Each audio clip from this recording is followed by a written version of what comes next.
Bismillahirrahmanirrahim.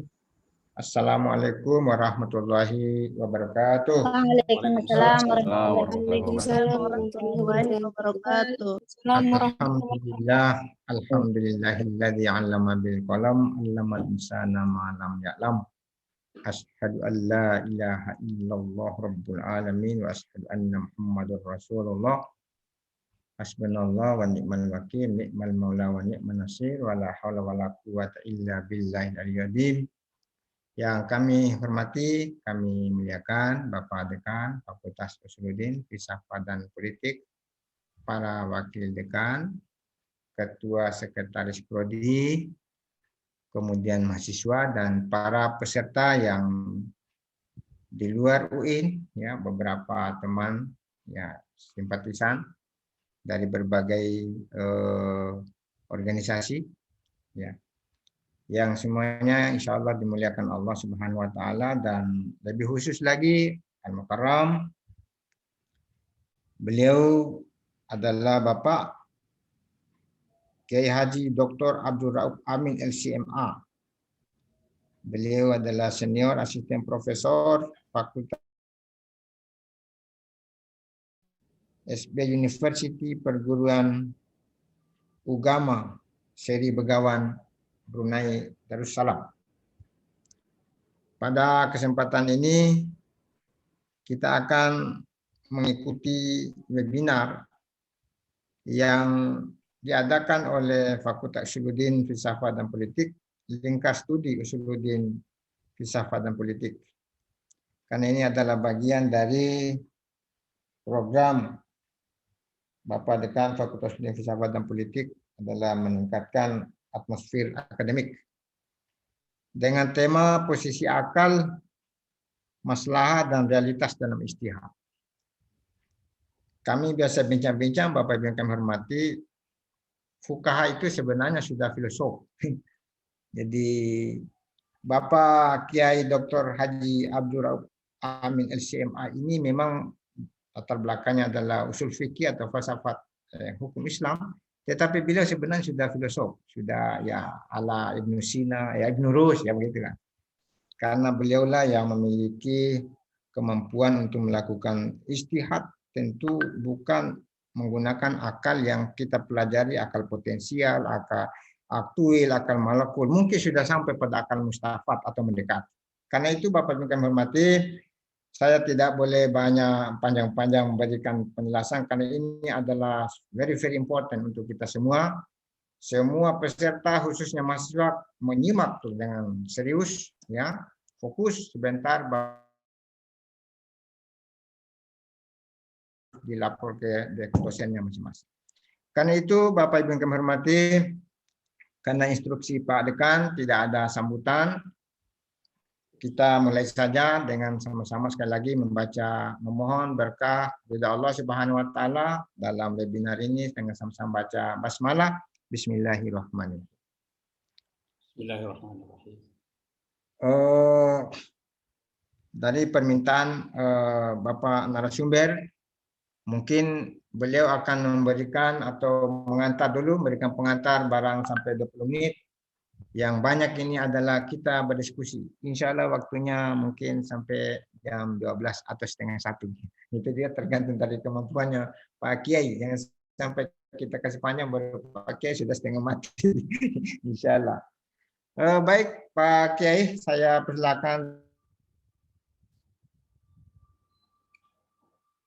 Bismillahirrahmanirrahim. Assalamualaikum warahmatullahi wabarakatuh. Waalaikumsalam warahmatullahi wabarakatuh. Waalaikumsalam warahmatullahi wabarakatuh. Waalaikumsalam warahmatullahi wabarakatuh. Alhamdulillahilladzi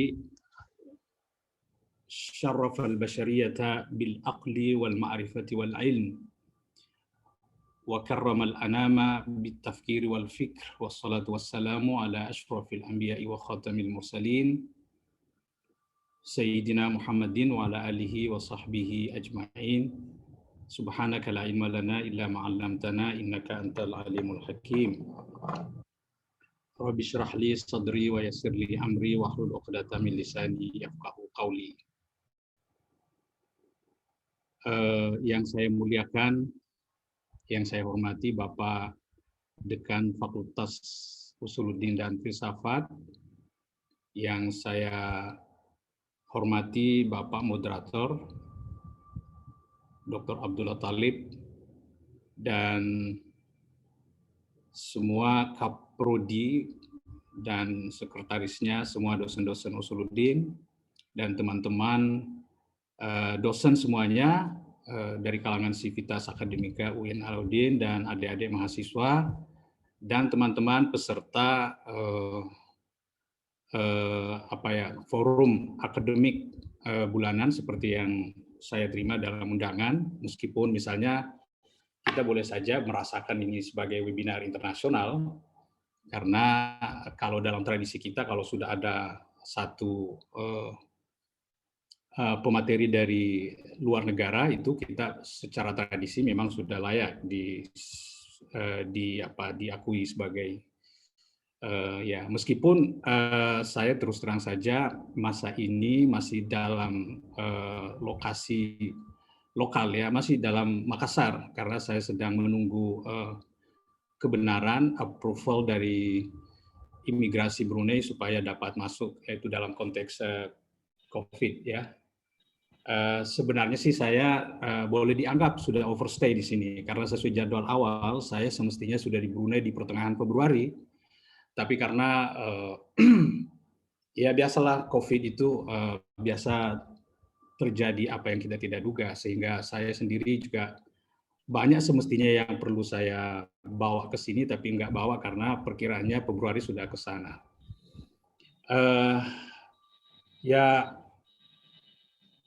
Saya berterima kasih sekali dalam kesempatan ini karena diberi space, diberi ruang oleh Yang Mulia Dekan, oleh Usuluddin untuk memberikan sebuah pengantar mengenai satu tajuk yang sangat penting ya, meskipun sebenarnya bukan hal yang baru ya, karena isu akal itu realitas dan maslahah kalau dalam kajian-kajian syariah itu sudah sangat santer sekali. Tetapi karena ini penting, jadi kita tidak apa-apa untuk selalu merefresh, mengupgrade kita punya pengetahuan tentang itu, karena yang namanya sains, namanya ilmu pengetahuan itu pasti selalu dinamis ya. Dan saya bersyukur karena saya tentu mengharapkan sekali masukan dari teman-teman Usuluddin, karena seperti yang tadi saya sampaikan sebelum pertemuan ini bahwa sebenarnya kalau kajian akal itu kan sebenarnya domainnya Usuluddin ya. Kita ini hanya kepercik saja kajian-kajian, karena kebetulan yang banyak mengkaji di usul fikih itu kan orang-orang teolog, ulama kita dulu seperti Al-Ghazali, Imam Al-Haramain, As-Subki, dan Fakhruddin Ar-Razi dan teman-temannya itu, itulah yang kemudian memercikkan kajian-kajian teologis terhadap kajian usul fikih. Meskipun harapan tidak ada kaitannya dengan usul fikih, itu sudah saatnya untuk dipisahkan ya. Saya masih ingat sekali misalnya Asy-Syatibi ketika memulai mukaddimahnya di Al-Muwafaqat itu mengatakan kullu aslin la yubna alaihi far'un fahuwa laisa minal usul. Itu salah satu kegelisahan ulama kita dulu, termasuk Syatibi, dan itu diamini oleh orang-orang kontemporer sekarang. Termasuk misalnya Ibnu Asyur, kalau kita pantau cara berpikirnya, mindsetnya, kenapa kemudian muncul ide untuk menjadikan maqasidus syariah sebagai ilmu yang mustaqil, yang berdiri sendiri, itu karena ya seperti tadi itu, sesungguhnya usul fikih itu dibangun sebenarnya domain fungsinya adalah untuk memproduk fikih. Jadi usul fikih itu dibangun sebenarnya untuk memproduk fikih. Jadi kalau di dalam kajian-kajian usul fikih itu banyak sekali kajian-kajian yang tidak ada kaitannya, dan itu adalah historical. Nah, kemudian sudah saatnya itu untuk itu. Saya kira itu sangat. Nah, makanya misalnya sekarang ini salah satu tajuk atau topik yang sedang sedang gencar diajak oleh orang-orang kontemporer itu bagaimana maqasid syariah itu menjadi ilmu yang mandiri, ya. Setelah saya baca, saya termasuk orang yang mengatakan seperti ini. Sebenarnya tidak perlu isu bahwa maqasid syariah itu dipisahin dari usul fikih atau tidak. Yang jelas, maqasid syariah itu tidak hanya sekedar wacana, tetapi kemudian itu dimanfaatkan semaksimal mungkin, bukan hanya dalam proses ijtihad, tetapi cara berpikir umat Islam itu mesti maqasidi. Saya beberapa kali di sebuah apakah misalnya di sebuah seminar atau perbincangan biasa, saya mengatakan ya maqasid syariah itu sesungguhnya bukan bermanfaat, tidak hanya bermanfaat bagi mujtahidin, fuqaha, tetapi semua umat Islam itu mesti faham maqasid karena itu terkait dengan kualitas keberislaman. Jadi itu kalau misalnya ada orang mengatakan apa sih manfaatnya maqasid syariah, itu kan orang-orang khusus spesial, bukan. Jadi orang kalau sudah paham maqasid dan melakukan di dalam kehidupannya, terutama sekali dalam hal beragama, itu pasti berkualitas. Ya, itu kan saya masih menganggap bahwa ada problem di situ. Ada problem kita sering sekali beragama secara formal, legal formal, ya. Nah, kalau kita misalnya paham maqasid, berarti itu menjadikan kualitas keberagaman kita sangat meningkat, ya. Jadi baik Bapak-bapak, Ibu-ibu, saya coba mengantar Bapak Ibu semuanya di dalam tajuk ini, yaitu posisi akal dan maslahah dan tradisi, realitas, sorry. Sebenarnya kalau kita melihat tajuk ini, istilah akal, maslahah, realitas itu sebenarnya terma-terma yang berbeda, ya, tetapi sesungguhnya satu, dia saling berkait, ya. Karena kenapa? Sesungguhnya goal terakhir daripada kehadiran hukum Islam itu kan sebenarnya kemaslahatan, ya. Tetapi kemudian kemaslahatan itu tidak dapat diekstrak, ya. Kita pakai bahasa itu, kita memunculkan ke dalam dunia nyata itu tanpa ada akal. Nah, jadi akal itulah yang kemudian menjadi instrumen, mekanisme untuk mewujudkan sebuah cita-cita yang disebut dengan maslahah. Jadi maslahah dengan akal itu tidak bisa dipisahkan, karena akalnya yang kemudian menjadi instrumen satu-satunya untuk memproduk atau menunjukkan atau menyatakan bahwa dalam dalam realitas ini, dalam fakta ini, dalam masalah ini yang saya sebut realitas. Jadi kemudian realitas di situ juga mesti dilibatkan karena maslahah itu adanya di realitas, ya. Jadi maslahah itu boleh dideteksi dengan sangat baik kalau kita punya pengetahuan yang sangat memadai, yang sangat komprehensif tentang realitas.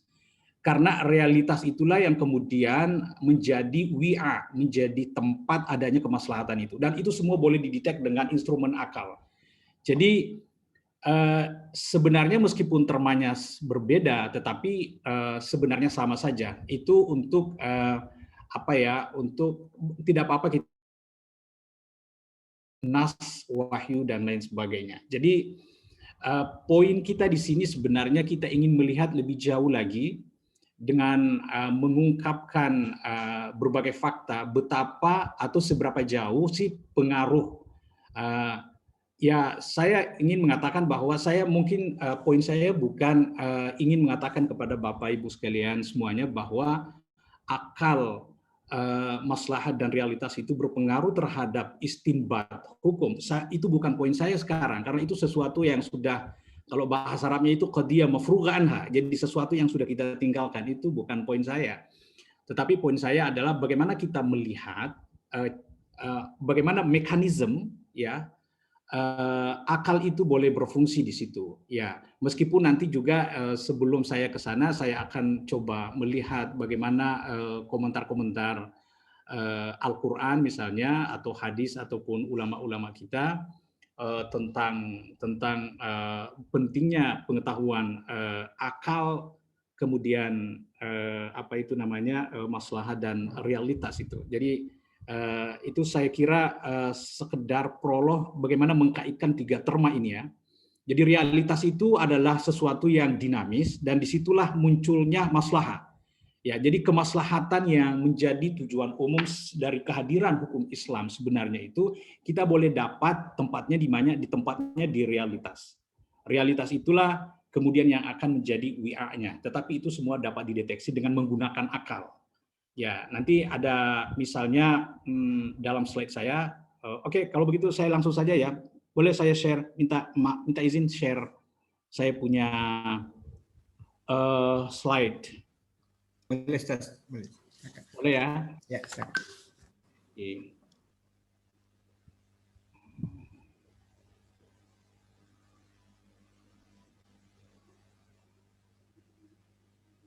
Ya, sudah kelihatan ya, Pak? Siap. Siap, Sudah ya? siap. Oke, pakai. Ya, ini coba saya. Nah, baik. Saya memulai dengan saya coba melihat di mana sih posisi akal itu. Kalau kita berbicara tentang Islam ya, secara keseluruhan, belum masuk pada hukum Islam, kita misalnya ada terma epistemologi Islam. Epistemologi Islam itu adalah sumber pengetahuan Islam. Bagaimana sih Islam ya mengajarkan bahwa legalitas sebuah pengetahuan itu dapat dari mana begitu. Nah, epistemologi Islam itu ada kaitannya juga dengan terminologi Islamisasi sains ya. Bagaimana kemudian sains itu boleh menjadi Islami atau tidak? Ya, terlepas dari perdebatan apakah ada yang disebut dengan Islamisasi sains, sains itu Islami atau tidak Islami, itu kan juga menjadi perdebatan.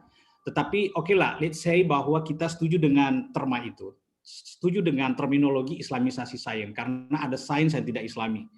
Ya, katakanlah misalnya contoh paling apa ya? Contoh paling kecil itu misalnya kita boleh mengatakan bahwa kalau misalnya orang-orang Barat mengatakan bahwa dunia ini ada dengan sendirinya, itu sudah tidak Islami karena ada yang mengadakannya.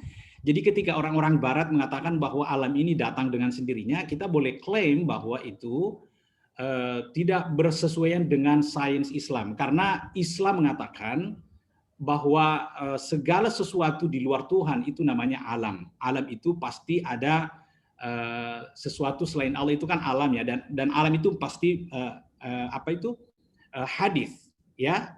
Nah itu jadi misalnya kalau orang-orang Barat itu tidak mengakui adanya malaikat, tidak mengakui misalnya ada surga, neraka ya. Ini masih superficial sekali sih kajiannya, tetapi saya penting untuk mengatakan itu untuk membedakan atau ingin menunjukkan bahwa dalam hal-hal tertentu memang kita mesti mengakui bahwa ada namanya sains Islami dan tidak. Nah, jadi kalau kita bicara tentang epistemologi Islam, itu sudah ada di situ tergambar bahwa kita sebenarnya punya 4 dasar sumber pengetahuan. Inilah yang menjudge bahwa kita punya pengetahuan itu berasal dari mana. Nah, jadi kenapa misalnya kita tidak mengakui atau mengakui perlunya ada Islamisasi sains karena ya itu tadi misalnya ada pengetahuan yang tidak menjadikan wahyu sebagai sumber dan itu sangat bertentangan dengan epistemologi Islam gitu. Jadi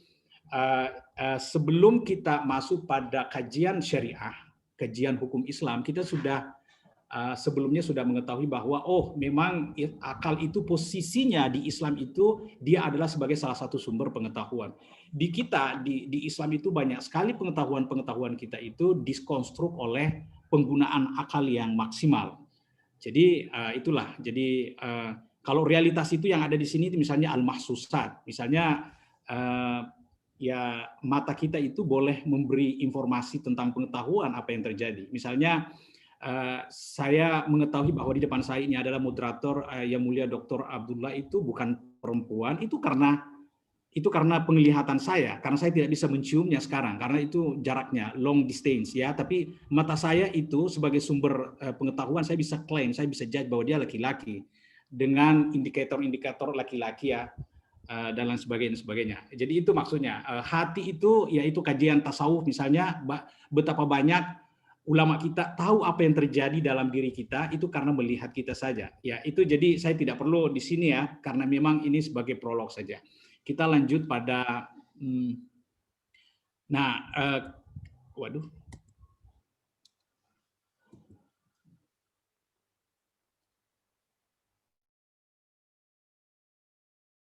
Ingin membaca atau mendalami peranan atau kontribusi akal atau kedudukan atau posisi tawar akal itu, kajian akal di dalam hukum Islam, itu mestinya masuk di literatur usul fikih, maka kita langsung saja masuk pada pembahasan sumber hukum Islam. Dalam bahasa Arabnya itu masadirul ahkam atau adillatul ahkam.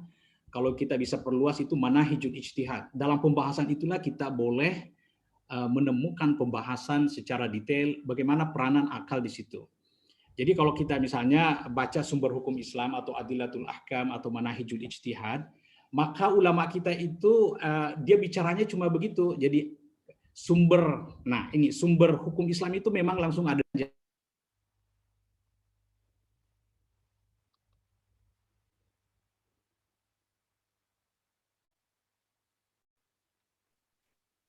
Oh, suaranya enggak terkunci. Suara termut, ya, tersentuh tangan, ya. Itu baru-baru ya atau dari tadi? Baru. Saya pikir dari tadi unmute anunya ya. Oke, baik. Jadi pembahasan akal di dalam kajian usul fikih itu atau metodologi hukum Islam itu kita dapat misalnya di sumber hukum Islam. Jadi ada akal nakal. Jadi sumber hukum Islam itu memang ada dua saja. Ada nakal, ada akal. Nanti akalnya itu di breakdown lagi menjadi istihsan, kemudian al-istishab, kemudian al-masalih al-mursalah, kemudian saddu zara'i, dan lain sebagainya. Kalau At-Tufi itu mengatakan di dalam manuskripnya itu tis'atu asyar ya, ada 19 dalil. Nanti kita lihat apa tuh pernyataan At-Tufi yang mencabar itu bahwa aqwal adillah al-maslahah ya. Nah, itu lagi-lagi juga memberitakan kita, memberi informasi kepada kita bahwa betapa posisi tawar maslahah di dalam kajian hukum Islam itu sangat ini ya. Ya, jadi sumber hukum Islam nakal akal ada yang membaginya nas dan ijtihad. Jadi di dalam ijtihad itu sendiri sudah ada peranan akal di situ. Dia sudah ada function ya di ijtihad itu. Nanti kita lihat itu dalam definisinya. Kemudian nas dan maslahah. Jadi ini ulama-ulama kita baik klasik maupun kontemporer itu, terutama di kontemporer itu, sekarang ini yang menjadi perbincangan itu adalah nas dan maslahah. Mereka selalu membenturkan antara nas dan maslahah. Padahal sesungguhnya dalam kajian-kajian terupdate itu sesungguhnya tidak boleh atau tidak layak secara akademik membenturkan, karena At-Tufi sendiri itu mengatakan begini, wabil jumlati fa innahu laysa hunaka ayu ayatin fi kitabillahi illa wa hiya tashtamilu ala maslahatin aw masalih. Jadi coba kalau dalam sejarah perkembangan pemikiran hukum Islam itu kan At-Tufi yang paling genit ya, tapi dia sendiri mengakui bahwa tidak satu pun ayat di dalam Al-Qur'an tidak punya konten kemaslahatan. Nah, itulah yang kemudian nanti akan menjadi titik feedback Anda sebenarnya mutanaqid ya, begitu. Jadi tidak ini. Jadi itu dalam sumber hukum Islam. Jadi ada di situ akal dan nakal ya. Baik, saya lanjutkan.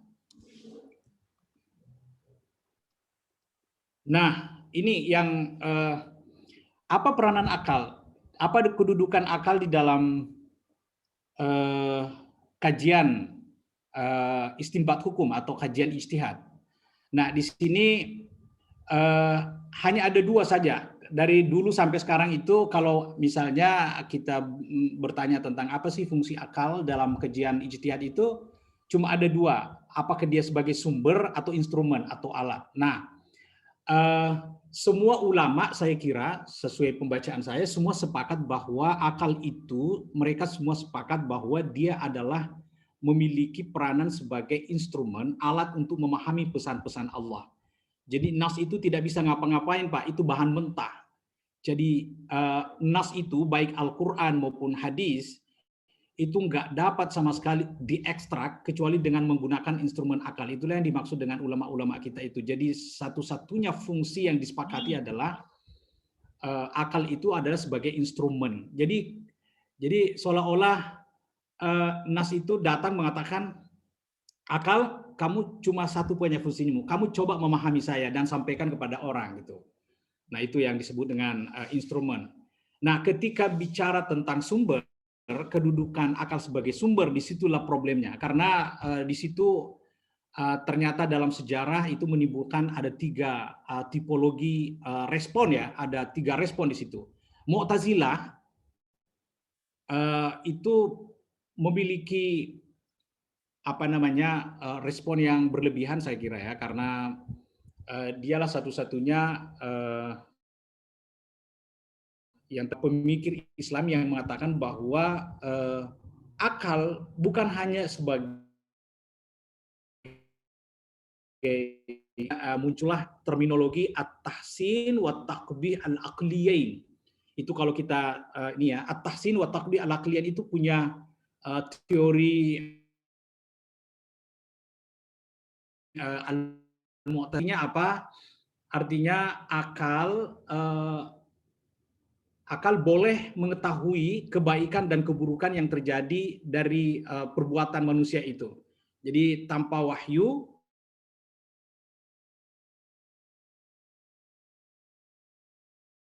makanya misalnya Mu'tazilah itu dia bilang begini, jadi sebelum datangnya Rasul itu sudah ada pahala yang menentukan pahala atau dosa itu sebenarnya akal. Sudah ada. Jadi dosa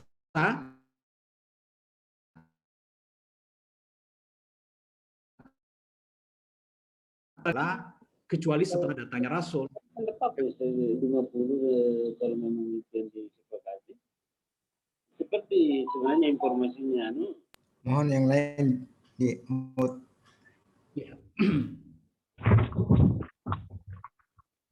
Ya, coba di sini saya ini. Nah, kita boleh baca ya. Ini Mu'tazilah, pandangan Mu'tazilah mengenai cara mengetahui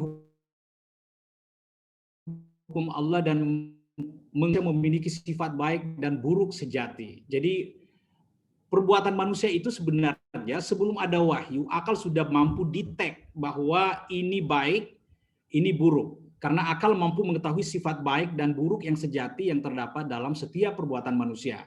Kemudian yang ketiga, dia punya tesis, dia mengatakan tanpa wahyu dan rasul, akal mampu mengetahui sifat baik dalam bracket itu maslahah dan buruk, madarrah yang terdapat dalam perbuatan manusia. Itu coba lihat itu. Hukum Allah selaras dengan pengetahuan akal mengenai sifat baik dan buruk yang terdapat dalam perbuatan manusia. Jadi seolah-olah wahyu itu datang hanya untuk menguatkan saja, takkid.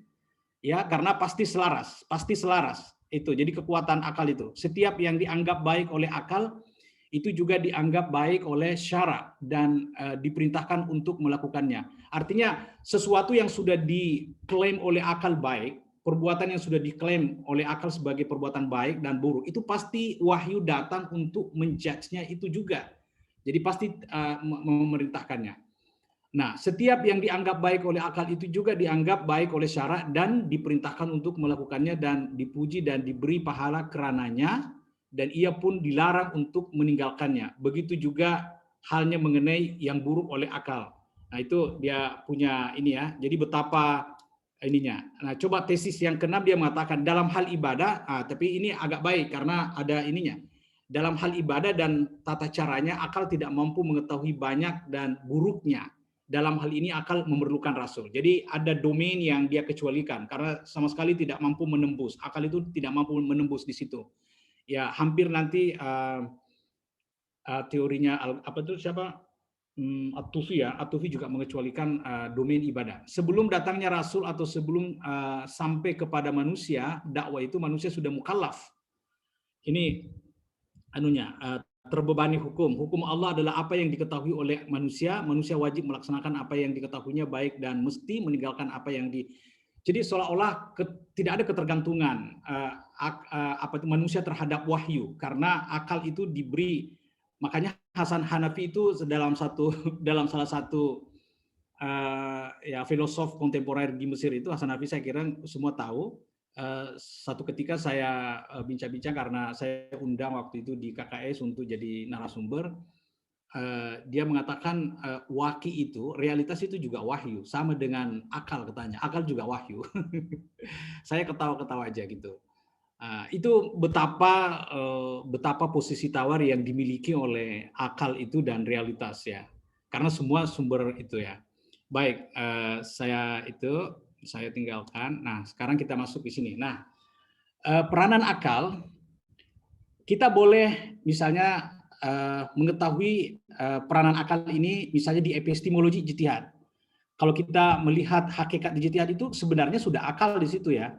Karena ijtihad itu adalah istifragul wus'i fi badli bazlu istifragu wus'il faqih li tahsil al-ilmi au dzan bil ahkam syariati. Coba dari segi definisi saja tentang ijtihad itu kita sudah mampu mendetek peranan akal di situ. Betapa dia sudah memiliki peranan. Epistemologi ijtihad itu memberikan informasi kepada kita bahwa nanti layak disebut sebagai proses ijtihad kalau kemampuan itu di tahap maksimal. Jadi kalau ada setengah-setengah itu tidak dapat dikatakan sebagai ijtihad. Jadi misalnya gini, kalau misalnya Pak Dr. Abdullah sedang ditanya satu masalah, kemudian dia mencari referensinya dan dia tahu kalau di rumahnya itu ada satu referensi yang kira-kira di situ ada bahan atau data yang dapat membantu untuk menemukan hukum Islam, lalu dia tidak datangkan, itu berarti bukan ijtihad itu Pak. Itu karena akalnya itu belum maksimal. Makanya istifragul wus'i itu adalah sudah tidak ada kemampuan setelah itu. Jadi kalau ada orang misalkan ya karena hanya ditanya masalah hukum hanya karena merasa malu sebagai profesor, dia tidak jawab, dia jawab aja, itu sama sekali bukan ijtihad. Nah, ada tradisi yang perlu kita contoh. Imam Malik itu pernah ditanya oleh salah seorang yang datang dari Irak untuk menanyakan beberapa masalah, itu masalahnya 40 ya. Kemudian Imam Malik itu minta waktu 3 hari kalau tidak salah, itu untuk menemukan hukum 40 masalah itu. Dia butuh 3 hari. Setelah 3 hari dia tanya siapa yang tanya, kemudian diberitakan, terus dia mengatakan, sorry, aku hanya boleh menjawab 4. Wa qala fi 36 la adri. Wa qala fi 36 la adri. Dan Imam Malik mengatakan 36 masalah itu, sorry, saya tidak tahu. Itulah sebabnya Imam Malik mengatakan man qala la adri faqad afta. Siapa yang mengatakan tidak tahu ketika ditanya itu berarti dia sudah memberikan fatwa. Itu betapa tradisi-tradisi yang baik itu sangat mulia Pak. Ya, jadi epistemologi ijtihad itu sudah kita dapat mengetahui peranan akal di situ. Kemudian Al-Ghazali fi ilmi usul itu di dalam mukaddimahnya mengatakan man lam ya'rif ilmal mantiqi fala yu'tadu bi ilmihi. Bayangkan itu. Itu mantik itu kan basis logika, basis pengetahuan, basis akal itu kan di logika. Karena logika itu kedudukan logika terhadap filsafat itu sama dengan kedudukan usul fikih terhadap fikih.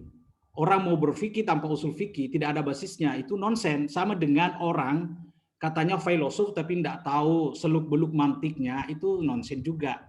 Makanya Imam Al-Ghazali mengatakan man lam ya'rif ilmal mantiki fala yu'tadu bi ilmihi. Meskipun itu diperdebatkan termasuk misalnya Imam As-Suyuti dan Ibnu Taimiyah telah menulis karya untuk membantah itu.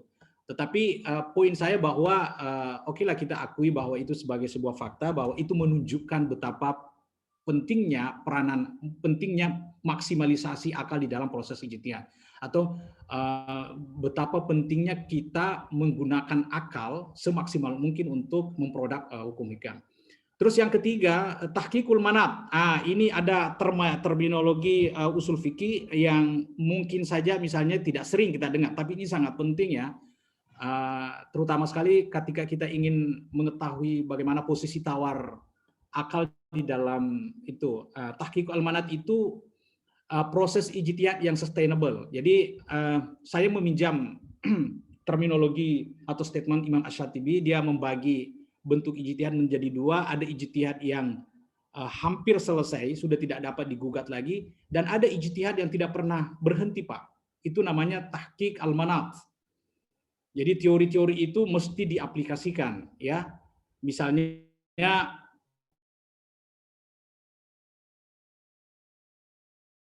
itu adil, orangnya adil. Nah, kita tidak merasa cukup dengan teori itu, kita perlu berijtihad untuk menentukan apakah Pak Abdullah adil orangnya atau fasik. Dan itu tidak ada hubungannya dengan teori usul fikih. Itu terkait dengan sosiologi ya. Ya, jadi makanya nanti untuk realitas itu memerlukan banyak ilmu-ilmu kontemporer. Jadi ada ijtihad, tidak ada hubungannya dengan bahasa Arab, tidak ada hubungannya dengan Quran hadis, dan tetap disebut sebagai ijtihad karena itu maksimalisasi akal. Saya mesti memaksimalisasi akal saya untuk mendetek apakah Pak Abdullah ini layak dijadikan saksi. Kalau dia layak karena dia mesti adil, tapi betulkah dia adil atau dia fasik? Nah, ini perlu ijtihad, Pak, dan ini tidak ada hubungannya dengan bahasa Arab, tidak ada hubungannya dengan Quran hadis. Ini hubungannya dengan sains.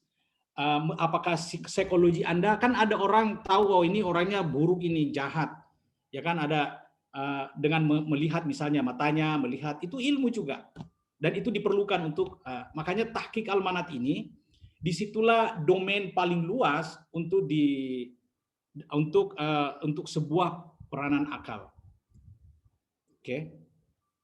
Nah, saya masuk pada tipologi hukum Islam. Ini juga sangat terkenal saya kira. Qat'i zanni ya. Qat'i zanni saya tidak perlu jelaskan apa qat'i zanni, tapi yang perlu saya sampaikan di sini adalah untuk menjawab sebuah pertanyaan besar, dan ini biasanya banyak orang keliru di sini. Masihkah ada peluang ijtihad dalam hukum qat'i? Ini. Masihkah ada peluang ijtihad? Masihkah ada peluang kalau kita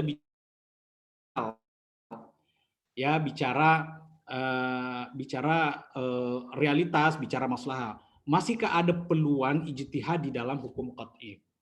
Ya, saya bilang masih ada. Ya, masih ada. Pertama, domain akal itu masih diperlukan untuk sebuah proses yang disebut dengan rasionalisasi hukum. Rasionalisasi hukum. Apa itu rasionalisasi hukum? Dalam disertasi saya itu menyebut ada dua. Ada ta'lilul ahkam, ada taqsidul ahkam. Ta'lilul ahkam ini sesuatu yang sudah banyak kita baca ya. Kalau membaca literatur usul fikih, saya kira karena itu persoalan ilat. Tetapi terma taqsidul ahkam itu nanti yang memunculkan itu Asy-Syatibi dengan Ibnu Asyur. Ketika beliau berdua bicara tentang secara detail tentang peranan maqasid di dalam ijtihad. Ya, taqsidul ahkam itu mendetek hukum itu apa tujuannya. Nah, itu di situ jadi hukumnya sudah qat'i ya. Ini saya mau memverifikasi saya punya statementnya. Ya, jadi sesungguhnya hukum qat'i itu tidak boleh diganggu gugat karena hukumnya sudah qat'i ya, sudah berdasarkan nas secara usuli. Tetapi ijtihad masih diperlukan di situ, di ranah itu yaitu taqsidul ahkam. Jadi ada hukum qat'i, ada hukum yang disampaikan hadis, sudah qat'i hukumnya, tetapi masih ada peluang untuk menemukan apa sebenarnya maqasidus syariahnya di situ. Apa maqasidus syariah yang terkandung, atau dalam bahasa kita apa sebenarnya konten maslahah yang terkandung di situ. Kita kasih contoh ya, misalnya itu hukum riba, semua ulama sepakat tentang hukum riba, dan hukum riba itu qat'i. Tidak ada. Jadi kalau ada ulama yang mengatakan mencoba menggugat itu bahwa itu bukan qat'i, bisa diperdebatkan, bisa dijitiatkan, itu bawa ke rumah sakit itu sudah tidak ini. Nah, tetapi yang tidak qat'i Bapak, Ibu sekalian, itu adalah taksidnya, maqasidnya atau ilatnya, ya. Bisa dua-duanya. Apa sebenarnya, apa inti kenapa riba kenapa riba diharamkan? Ya, setelah kita sepakat bahwa riba itu haram, masih menjadi perdebatan tentang maqasidnya, ya kan? Kalau Pak Quraisy itu, ya kan, dia kutip itu, la tazlimuna wa la tuzlamun, kamu tidak menganiaya dan kamu tidak dianiaya. Ternyata itu nggak diterima, itu ditolak oleh para ekonom Islam, bahwa itu bukan menjadi ilatnya, ya, bukan juga menjadi tujuannya, ya. Nah, itu satu. Saya lancarkan saja. Jadi kita masih perlu peranan akal, meskipun hukumnya qat'i, dalilnya sudah qat'i. Seperti tadi itu, riba itu kan hukumnya qat'i dan dalilnya qat'i karena Al-Quran yang menyampaikan. Tetapi kita ada peluang untuk memaksimalkan akal tentang apa sebenarnya tujuan daripada hukum itu. Dan itu sekarang menjadi perdebatan. Ya, Pak Quraisy yang saya ingat itu bahkan ada yang mengatakan kalau ada yang menyetirkan itu ayatnya la ta'kulu riba atau afan mudha'afa, katanya kalau di atas 20% baru haram, di bawah 20% nggak haram katanya. Wah, itu nggak tahu saya. Ya jelas itu jadi perdebatan. Saya mencoba mengkaitkan dengan kajian saya, itu memang tidak termasuk qat'i gitu. Nah, terus yang kedua, penerapan hukum. Jadi kita ada namanya tatbik, tanzilul ahkam, itu kita masih butuh di situ. Pak moderator, mohon maaf, sepertinya saya sudah lama bicara ya. Baru 35 menit. Waduh, lewat ya. Saya coba kalau begitu ya, saya segera berhenti Pak ya. Siap. Ya, jadi nah itu apa itu realitas? Dalam kajian saya, realitas itu yang kita maksud itu adalah manusia, tradisi, zaman, tempat, situasi, kondisi, dan konteks. Nah, hal-hal ini, perkara-perkara ini memerlukan ilmu khusus, tidak ada hubungannya dengan bahasa Arab, tidak ada hubungannya dengan tafsir, tidak ada hubungannya dengan hadis. Yang kita butuhkan untuk detect realitas yang menjadi tempat lokus hukum Islam itu adalah kita memerlukan antropologi, memerlukan sosiologi, memerlukan psikologi, memerlukan sains. Karena ilmu-ilmu ini membantu kita untuk detect kemaslahatan yang ada di dalam realitas itu.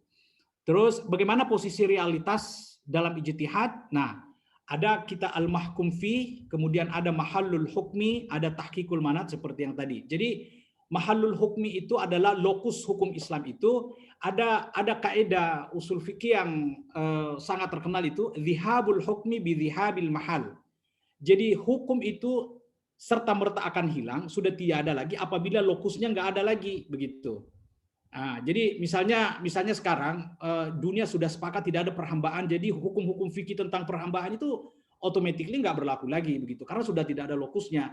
Nah, sama dengan misalnya contoh klasik itu, misalnya khamar yang tiba-tiba menjadi cuka, jadi kita tidak boleh mengatakan haram meminumnya karena sudah bukan khamar Pak, itu dia sudah lokusnya berbeda gitu. Nah, itu betapa banyak realitas sekarang itu sudah dalam bentuk begitu, kita masih itu terlepas dari perdebatan benar atau tidak. Misalnya kan sekarang ini sudah banyak ulama yang mencoba mengatakan bahwa bunga bank itu bukan riba. Itu karena takyif fikihnya sudah berubah. Termasuk misalnya Syekh Ali Jum'ah itu mengatakan dulu itu hubungan bank dengan nasabah adalah hubungan mukrid dengan muqtarid, kreditor dengan debitor. Sekarang Pak sudah berubah, relasi itu sudah berubah. Sekarang antara nasabah dengan bank bukan lagi debitor dengan kreditor, tetapi relasinya adalah relasi investor dengan investasi Pak. Ya, makanya kan sekarang itu developer itu kan mereka kaya gara-gara bunga bank Pak kan, dan tidak pernah rugi kan. Kalaupun rugi sedikit saja. Ini saya tidak sedang menjudge. Ini pembincangan akademik, Bapak Ibu mau setuju atau tidak, itu persoalan kedua. Ini saya mencoba menganalisis sebuah metodologi berpikir mereka, ya, dan ada hubungannya dengan akal. Tahqiqul manat misalnya fiqh tatbiq. Jadi kalau dulu kita masih mengenal di zaman Rasul ada namanya at-tadarruj fit tasyri', dan itu terputus setelah Nabi meninggal. tetapi ada yang tidak perlu terputus, yaitu at-tadarruj fit tatbiq. At-tadarruj fit tatbiq itu adalah salah satu bentuk akal untuk mendetek apakah ini layak untuk diterapkan atau tidak, apakah memerlukan penundaan dan lain sebagainya. Itu yang urus itu adalah tahqiqul manat. Baik, fikir realitas perspektif Ibnu Qayyim itu di sini mengatakan untuk memproduk hukum, Ibnu Qayyim punya teori bahwa kita memerlukan 3 bentuk fikih. Ada yang disebut dengan fikun nas, ada yang disebut dengan fikul waqi', ada yang disebut dengan fikut takif. Jadi sebelum kita hafal Quran hadis, ada masalah mesti detek dulu. Kita mesti memiliki pengetahuan yang mendalam terhadap realitas itu. Itu yang disebut dengan fikul waqi'. Maka perlu kita antropologi, sosiologi, psikologi, dan lain sebagainya.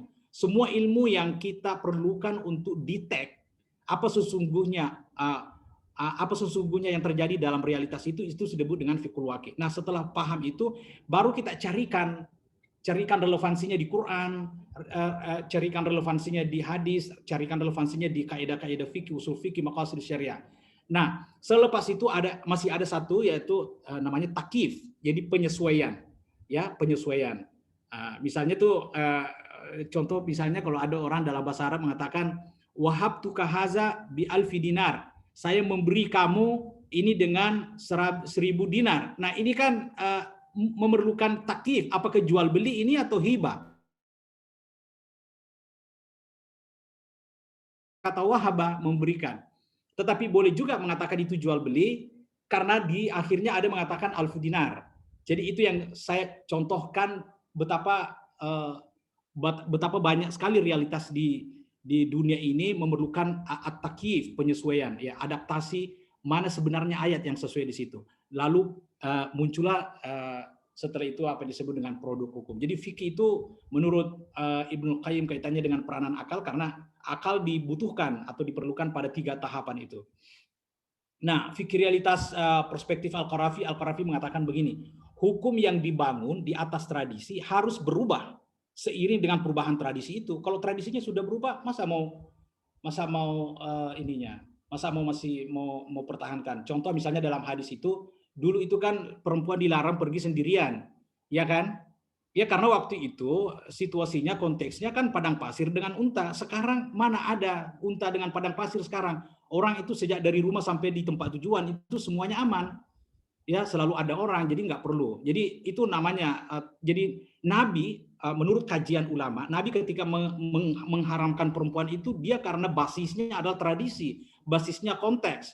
Nah, sekarang konteksnya sudah berubah. Makanya Al-Qarafi mempertegas lagi mengatakan begini, al-jumudu 'alal manqulati dhalalun fid din wa jahlun bi maqasidi ulama'il muslimin.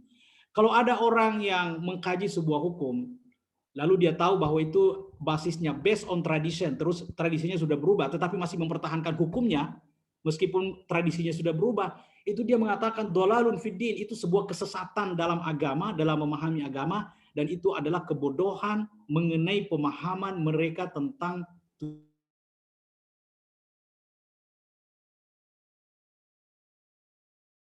3 tahapan. Ijtihad itu ada disebut dengan ijtihad istinbat, ada takim, ada takrir, ada tanzil, ya. Istinbat dulu, takrir, kemudian tanzil dan takim. Nah, ini semuanya dibutuhkan di sini akal kita. Kita memerlukan ketika kita menggali hukum, kita memerlukan ijtihad. Ketika menetapkan hukum itu setelah digali, setelah ditetapkan masih memerlukan untuk aplikasi hukum. Setelah diaplikasi masih perlu ada evaluasi, ya. Jadi hukum itu setelah diaplikasi itu beberapa tahun berlaku, karena siapa tahu ada dinamika sosial yang memerlukan untuk dievaluasi hukum itu, ya. Untuk paling relevan untuk dijadikan contoh di sini itu adalah fikihnya Imam Syafi'i. Kan fikih Imam Syafi'i punya qaul qadim itu karena evaluasi, Pak. Jadi meskipun misalnya Imam Asy-Syafi'i di dalam literatur Ar-Risalah dengan tentang teori takim, tetapi prakteknya sudah ada. Jadi qaul qadim qaul jadid itu karena takim, jadi mengevaluasi. Jadi Imam Asy-Syafi'i mengevaluasi. Makanya kan sering kita dengar di dalam kajian-kajian itu, baik saya kira hampir di semua studi Islam, terutama juga di dalam kajian fikih itu kan selalu mengatakan waraja'an fatwahu, raja itu artinya dia cancel, dia tidak begitu lagi, tidak mengatakan begitu lagi. Termasuk misalnya Ibnu Abbas kan ada beberapa itu yang terkenal dia rujuk ya, tidak menggunakan fatwanya dulu ya, termasuk misalnya nikah mut'ah, kemudian riba berlaku pada jual beli. Kata Ibnu Abbas dulu, kalau ribanya dalam jual beli itu bukan riba, dan itu sudah dalam literatur kita. Nah, ini segala yang dianggap baik untuk manusia, baik individu. Ini maslahah lagi ya. Jumhur mengatakan maslahah itu adalah ruhul adillah. Jadi rohnya adil itu maslahah. Kemudian at-tufi, kemudian membangun itu mengatakan dalil yang mandiri. Itu berbeda dengan jumhur. Ini saya harus ini ya. Kemudian ini kekuatan maslahah di dalam hukum Islam itu kita punya sistem. Ada yang disebut dengan dalil-dalil hukum, ada hukum-hukum, ada nususul ahkam, ada maqasidus syariah, itu sepenuhnya tergantung kepada kemaslahatan. Jadi tujuannya semua kemaslahatan. Betapa tingginya atau tingginya adillah, apa yang disebut dengan al-ahkam, ada nusus dengan maqasid, itu semuanya bermuara pada perwujudan kemaslahatan. Nanti kita diskusikan ya. Terus, nah ini saya kira statement-statement ulama kita untuk menunjukkan posisi tawarnya maslahah dan lain sebagainya. Terima kasih. Mohon maaf moderator karena saya sendiri merasa bahwa saya sudah limpas masa. Mudah-mudahan teman-teman semuanya dapat memahami apa penyampaian saya, dan saya sangat harapkan masukannya ya, karena ilmu itu dinamis, ilmu itu historical ya. Dulu orang atau begini, saya tutup dengan Yusuf Qaradawi mengatakan kam min ra'in dhaifin asbaha qawiyan bimuqtadayatil asri. Betapa banyak pendapat yang dulunya dhaif, lemah, sekarang menjadi kuat. Menjadi rajih itu karena persoalan kebutuhan realitas. Jadi saya kira sampai di sini saya punya, mudah-mudahan mohon maaf atas segala kekurangan. Wabillahi taufiq wal hidayah. Wassalamualaikum warahmatullahi wabarakatuh. Saya serahkan kepada Bapak moderator untuk. Terima kasih Pak Kiai, Mas. Assalamualaikum. Baik Bapak Ibu yang kami hormati, saya ini kan orang filsafat moderator ini, yang kita pelajari dulu itu ada fikih ibadah, fikih muamalah, ternyata masih ada cabaran-cabarannya. Karena itu banyak sekali problema yang kita hadapi ini.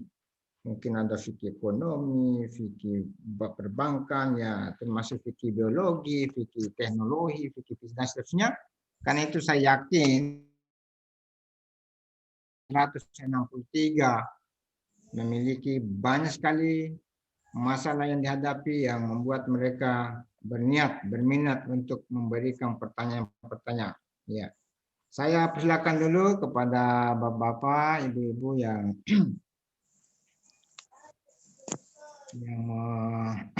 yang siap ya untuk memberikan pertanyaan, ya, mengajukan pertanyaan. Di sini banyak sekali. Aduh. Sorry. Tiba-tiba hilang.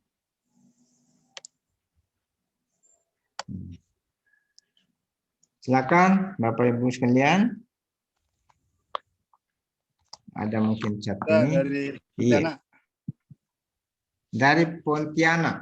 Mana Pak? Jadi saya.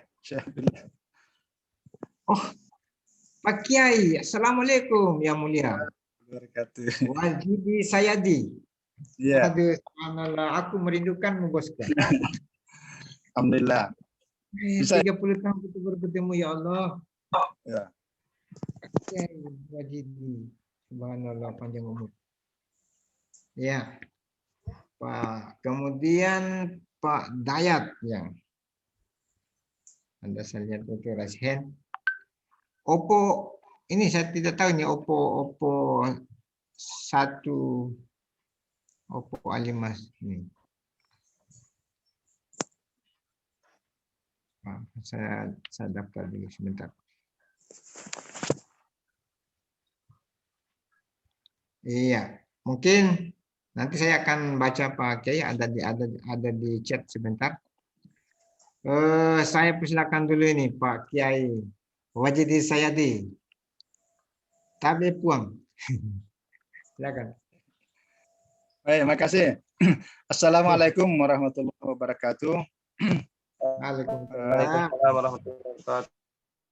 Waalaikumsalam. Yang saya muliakan Pak Dr. Kiai Abdul Rauf Andre Guruta, yang mulia Pak Moderator, Pak Dekan, ada tadi Pak Dekan ya, Pak Dekan dan seluruh keluarga besar Fakultas Suluddin Winarlaudin dan juga seluruh peserta pada pagi hari ini. Alhamdulillah, saya terima kasih sekaligus juga ini satu kebahagiaan bisa bergabung. Baru kali ini saya bisa bergabung ini Lisu ya. Ya, temanya sangat menarik dan luar biasa. Banyak hal yang selama ini kita tidak pernah dengar, terbuka pikiran ya pada bulan Ramadan ini luar biasa. Yang kedua, saya mohon maaf Pak Kiai tadi karena terlambat. Saya baru selesai kuliah, jadi sehingga terlambat. Tapi alhamdulillah sepotong-sepotong yang terakhir kali ini yang saya dapat, tapi sangat inti. Jadi pertama sekali luar biasa, saya apresiasi betul karena ilmu ini memang jarang, apalagi mohon maaf karena ada kecenderungan saat ini para penceramah, para ustadz tokoh agama ya cenderung pada tekstual sehingga antara nas dengan tujuan, apalagi membaca realitas ini kadang-kadang realitas terabaikan semata-mata pada nas. Nah, ini yang kemudian bagi masyarakat bawah awam ini menjadi bingung, maka kehadiran Pak Kiai hari ini luar biasa. Nah, ada satu hal yang sering jadi persoalan sampai hari ini Pak Kiai, Pak Dokter, tentang zakat fitrah ini yang masih terlebih lagi ada postingan ini baru-baru ini beredar tentang zakat fitrah ini tidak boleh uang. Karena memang dalam nas itu, memang sih kalau kita mengacu kepada hadis-hadis dari Ibnu Umar, itu dianggap betul-betul menyalahi. Karena tidak pernah Rasulullah mengeluarkan zakat fitrah pakai uang. Nah, pada realitas, apalagi kalau baca Qardawi, itu Abu Hanifahnya, bahwa tujuannya ini kan memenuhi kebutuhan orang miskin, dan kebutuhan orang miskin lebih bisa terpenuhi dengan duit. Karena mereka memerlukan bukan cuma makanan tapi banyak keperluan lainnya. Nah, barangkali Pak Kiai nanti bisa menjelaskan lebih lanjut tentang posisi akal dan maslahah dalam memahami zakat fitrah ini, terutama kita di Indonesia ini secara umum mayoritas Syafi'i. Nah, itu masih berkutat pada persoalan pokoknya tidak boleh kalau tidak beras, tidak boleh uang. Nah, ini untuk mengkanter paling tidak meminimalisir dari video-video yang sekarang ini banyak berkembang itu pokoknya tidak boleh dengan uang. Nah, itu satu. Terus yang kedua disinggung juga berkaitan dengan perubahan realitas ini, misalnya ayat ataupun hadis-hadis dan hukum-hukum yang terkait dengan persoalan perempuan. Ya, karena perempuan pada masa Nabi ini kan memang hidup di tengah-tengah masyarakat padang pasir. Nah, bagaimana dengan kita di masyarakat agraris ini? Masyarakat agraris ini kan jauh beda dengan masyarakat yang padang pasir. Lebih-lebih pada masyarakat industri. Ya, di mana persoalan yang muncul di masyarakat industri ini bukan lagi persoalan jenis kelamin, tapi lebih kepada persoalan skill. Siapa yang punya keterampilan lebih hebat, ya itulah yang menjadi patokannya, bukan persoalan jenis kelamin. Nah, ini kan perubahan-perubahan seperti ini yang kemudian ya tadi itu apalagi Al-Qarafi misalnya, jadi barangkali mungkin bisa memberikan tambahan informasi lebih jauh tentang kaidah-kaidah apa yang menjadi patokan kita antara nas dengan tujuan serta realitas, terutama pada masalahnya. Saya kira itu ini luar biasa. Saya sangat berterima kasih bisa bergabung mendengar langsung dari Pak Kiai Dr. Abdul Rauf yang selama ini saya sering dengar nama tapi belum pernah. Mudah-mudahan suatu saat bisa bersilaturahmi dengan beliau. Terima kasih banyak Pak Kiai. Semoga sehat dan panjang umur. Ya. Amin. Assalamualaikum warahmatullahi wabarakatuh. Assalamualaikum warahmatullahi wabarakatuh. Bapak Ibu sekalian, sekian informasi khususnya kita orang-orang Usuluddin. Beliau ini Pak Doktor, mungkin sudah Prof ini, beliau alumni Fakultas Usuluddin Filsafat jurusan Tafsir 1995, masuknya 1991 kalau tidak salah. Adik kelasku tapi beliau lebih senior ilmunya. Dan sekarang beliau sudah profesor, mungkin dosen di Pontianak, Pak Kiai. Iya, iya Pontianak. Ini saya aktif. Oke, yang selanjutnya saya persilakan pada Pak Dayat. Pak Dayat SR. Silakan Pak Dayat diaktifkan kameranya. Halo Pak Dayat. Baik. Silakan.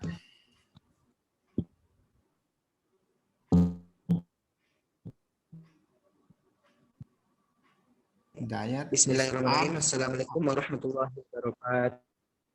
Mohon diperkenalkan diri karena saya tidak bisa baca. Terima kasih atas kesempatan yang telah diberikan kepada saya, khususnya kepada moderator dan memberikan waktu sebaiknya kepada saya.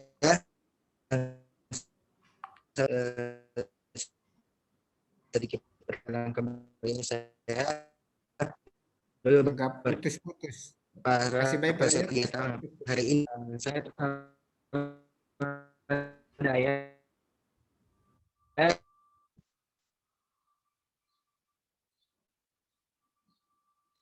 Saya atas nama Dayat, mahasiswa sebentar. Ya, mahasiswa baru terus ya, dengan saya ini pandangan mengenai zakat fitrah yang pada sekarang ini viral bahwa kalau kita zakat akan tapi beberapa kalangan bayar pakai uang dan sejumlah uang ini ada yang mengatakan bahwa kita ikutkan sebanyak 2,5%. Apakah ini kita berlakukan itu 25.000 atau bayar di sini? Bagaimana pandangan Ustadz terhadap pandangan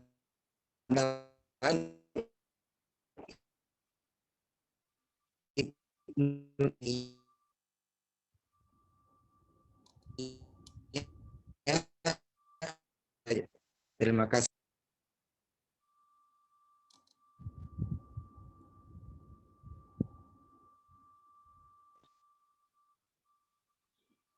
Suaranya sama saya nggak sampai pesannya. Oh iya, saya ulangi pertanyaan Ustaz. Ini kan di bulan Ramadan ini zakat fitrah, bagaimana ini masalah tentang biasanya ada yang dia uangkan, yaitu kalau kita ukur itu 2,5%. Apakah ini 5.000 Ustaz kan dengan beras? Suaranya. Bagaimana pandangan? Suaranya putus suaranya. Halo, Dayat. Putus suaranya Dayat. Suaranya. Kasih dekat itu anunya. Enggak, sinyalnya jelek, mendingan dicat aja dah. Kalau begitu jangan ditampilkan anunya, kameranya. Ya, coba. Sudah tidak tampil itu. Suruh Oke, deketi saja. Saya mohon maaf. Saya persilakan Pak Samsul Farid.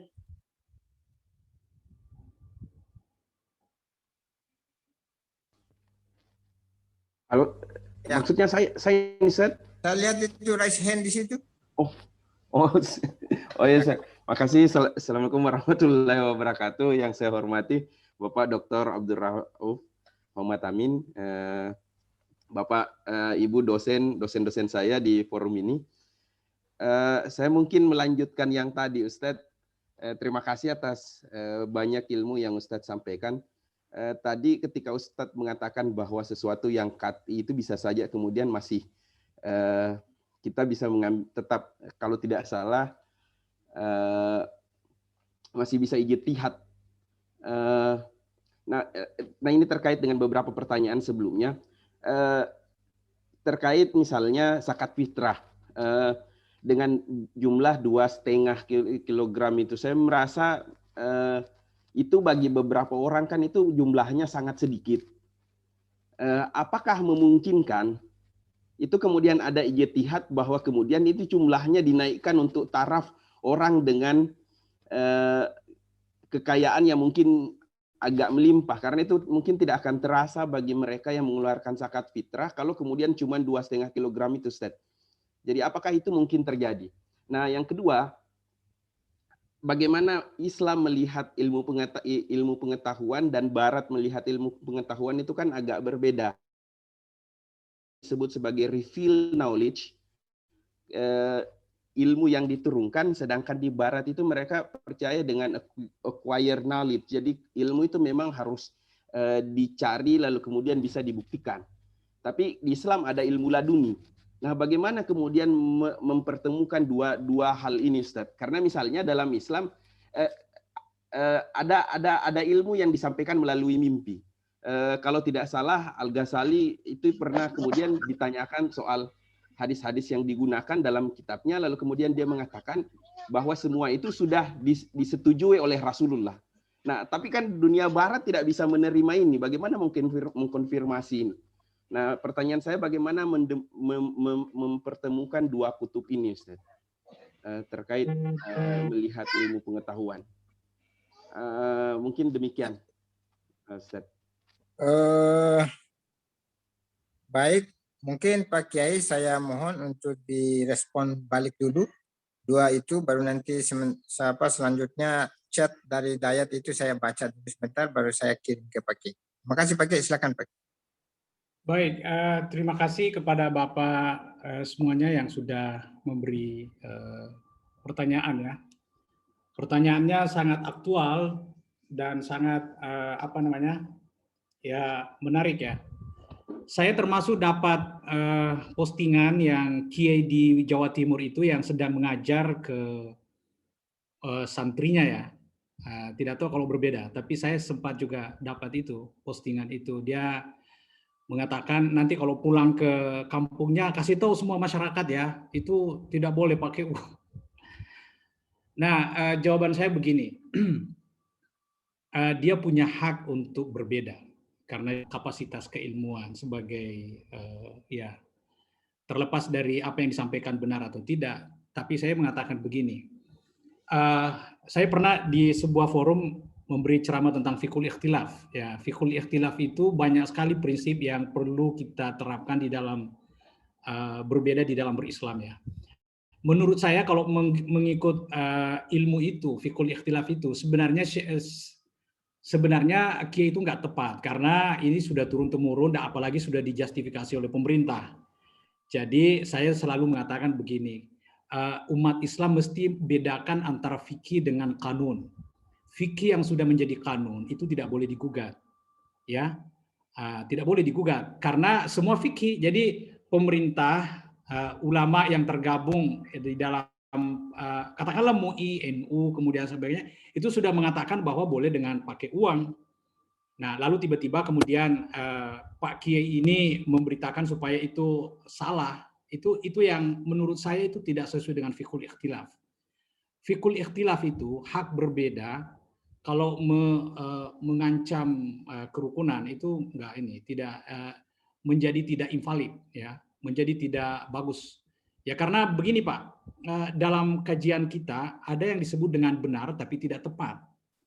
Jadi dia mungkin benar tapi nggak tepat. Jadi kalau saya dokter tapi saya punya pekerjaan tukang sampah itu benar tapi nggak tepat. Masa dokter tukang sampah, ya kan? Ya dokter itu ngajar di S2, S3 gitu. Nah tapi tidak ada salahnya sih kalau saya jadi tukang sampah, ya karena itu ininya. Itu yang saya maksud bahwa ada pendapat benar tetapi dia tidak tepat ya karena itu justru mengancam kerukunan begitu. Itu saya tidak mau masuk pada analisis apakah dia sampaikan itu benar atau tidak ya, tetapi sesungguhnya dia sudah tidak tepat, tidak akurat ya. Karena kenapa? Apalagi kalau kita kaitkan dengan metodologi hukum Islam, ada yang disebut dengan ijtihad fardi, ijtihad jama'i. Nah, sekarang kita perlu ijtihad jama'i. Nah, itu sudah ada ijtihad jama'inya. Jadi ormas-ormas itu sudah mengatakan boleh, dan itu semua ulama juga, dibanding dengan fardi yang tadi seperti itu. Jadi itu kita ajarkan kepada masyarakat muslim bahwa kalau ada perbedaan, idza ra'aitum ikhtilafan fattabi'us sawadal a'dham. Itu saya kira sangat praktis ya beragama itu. Umat Islam itu kalau misalnya faham itu, yang kaidah-kaidah begitu enggak perlu. Jadi kalau sudah ada yang di-justify, sudah dilegitimate oleh ulama-ulama yang tergabung di dalam MUI, kemudian ormas-ormasnya itu, dan semua itu tidak perlu itu. Kita aja kayak itu benar tapi enggak tepat. Ya, itu satu. Yang kedua, hasil analisa saya terhadap apa yang disampaikan itu enggak konsisten, Pak. Karena dia suruh orang pakai uang juga menggunakan fikih Abu Hanifah, tetapi mesti pakai kurma. Jadi taksirannya kurma. Jadi itu lebih, satu orang lebih 200. Padahal itu semestinya kalau konsisten, ya kalau sudah memakai uang tidak perlu pakai kurma, pakai ukuran beras. Masa pakai uang tapi pakai uang beras. Dan itu rujukannya adalah mazhab Hanafi. Nah, sekarang mestinya fikih itu komprehensif. Itulah sebabnya fikih yang cerdas itu fikih yang mengkaitkannya dengan maqasid, mengkaitkannya dengan realitas. Karena itu yang realistis sekarang. Masa orang mau disuruh pakai, kalau ada yang mau pakai beras silakan, tetapi kan tidak semua orang yang enjoy dengan beras. Apalagi kalau ikut kajiannya Qardawi, itu banyak sekali argumentasinya bahwa yang paling tepat sekarang ini adalah uang. Dan hampir semua ulama kita sepakat bahwa ilat daripada zakat itu adalah lisad di hajatil fuqara wal masakin. Hajat ya. Jadi kalau hajatnya terpenuhi dengan uang, itu kita ini ngapain mau pakai? Itulah yang disebut dengan Al-Qarafi tadi, al-jumudu alal manqulat dalalun fid din. Jumud terhadap fikih-fikih. Al-manqulat itu maksudnya fikih-fikih warisan itu, fikih mazhab Hanafi yang dia pakai itu sangat tidak ini. Itulah yang disebut dengan fikih yang apa namanya? Saya menyebutnya fikih konservatif. Ada fikih kontemporer sekarang. Fikih kontemporer itu setelah melibatkan semua instrumen pengetahuan, termasuk tadi fikih realitas. Ya, itu Pak Prof siapa ini tadi Wajdi ya. Itu saya kira jawaban saya. Terus yang Pak siapa tadi? Pak Syamsul Arif. Syamsul Arif pakai. Ya, Syamsul Arif, ada Syamsul Arif. Rupanya Prodia, ketua Prodia. Sekretaris. Ya, sekretaris. Jadi begini, dalam kajian metodologi hukum Islam, seperti tadi yang saya katakan, banyak sekali sebenarnya kan qat itu terminologi, tetapi yang mana qat'i kan gitu. Jadi mesti diverifikasi dulu. Qat'i itu kan banyak, ada hukumnya qat'i, ada dalilnya qat'i, ada ilatnya qat'i. Ilatnya itu qat'i kalau disebut oleh Nabi begitu. Misalnya inna maju ilal isti'zanu min ajlil basar. Oke, kemudian ada min ajli dafa dan lain sebagainya. Itu qat'i ya, karena disebut. Tetapi hukum yang disampaikan qat'i ada dalam Quran, tetapi kan tidak semua hukum disampaikan dengan ilatnya, tidak semua disampaikan dengan maqasidnya. Nah, itulah domain ulama kita yang boleh menggunakan akalnya secara maksimal. Kalau saya mengatakan penggunaan akal itu artinya melibatkan semua kajian-kajian keilmuan yang terkait. Misalnya, kalau persoalan itu adalah kedokteran, berarti kita butuh ilmu kedokteran. Kalau persoalannya kedokteran. Kalau persoalannya ekonomi, berarti kita perlu ilmu ekonomi. Itu yang disebut dengan penggunaan akal. Karena sains itu sebenarnya akal yang berfungsi di situ. Nah, terkait dengan 2.5 tadi, mohon maaf kalau dalam kajian hukum Islam itu semua al-muqaddarat itu qat'i, tidak boleh diganggu gugat. Jadi 2.5 itu nggak boleh, Pak. Cuma masih ada peluang domain kita untuk mencari apa hikmah di sebalik penentuan 2.5 begitu. Itu. Tetapi bahwa itu boleh nggak dipakai, ditingkatkan atau dikurangi, itu nggak boleh. Dalam kajian hukum Islam itulah yang membuat yang disebut sawabit wal mutaghayyirat. Jadi semua nominal di dalam Quran dan hadis itu jangan diganggu gugat. Misalnya, tetapi kita pasti punya peluang untuk mencari ilatnya. Mencari ilat. Kan ada namanya ilah mustambatah. Ilah mustambatah itu adalah ilat yang diproduk oleh ulama dengan menekuni berbagai kajian-kajian itu. Dan itu boleh berbeda. Seperti yang tadi saya sampaikan tadi tentang riba itu. Orang berbeda tentang ilatnya. Tetapi hukum ribanya nggak boleh berdebat, tidak debatable, dia sudah boleh, dia harus diterima. Jadi 2.5 itu sudah mansus. Yang boleh kita lakukan apa ya hikmahnya di sebalik itu. Nah, kebetulan saya jurusannya usul fikih, bukan konsentrasi di fikih. Saya ini teoritisi, kalau boleh menjam istilah itu, teoritisi, bukan praktisi hukum. Jadi saya tidak bergelut banyak di bidang fikih, tetapi bergelut banyak di bidang metodologinya. Kebetulan saya sudah jelaskan metodologinya tadi, tetapi fikihnya saya nggak sanggup. Boleh jadi begini, peluang untuk mencari ilat itu terbuka untuk semua ulama, bahwa kita tidak boleh kita mengatakan bahwa ilatnya ini adalah muglaqah. Karena boleh jadi besok kita melakukan research ulang, kita dapat. Atau orang lain, ulama lain melakukannya, dia dapat. Jadi tidak boleh dengan tidak mendapatkannya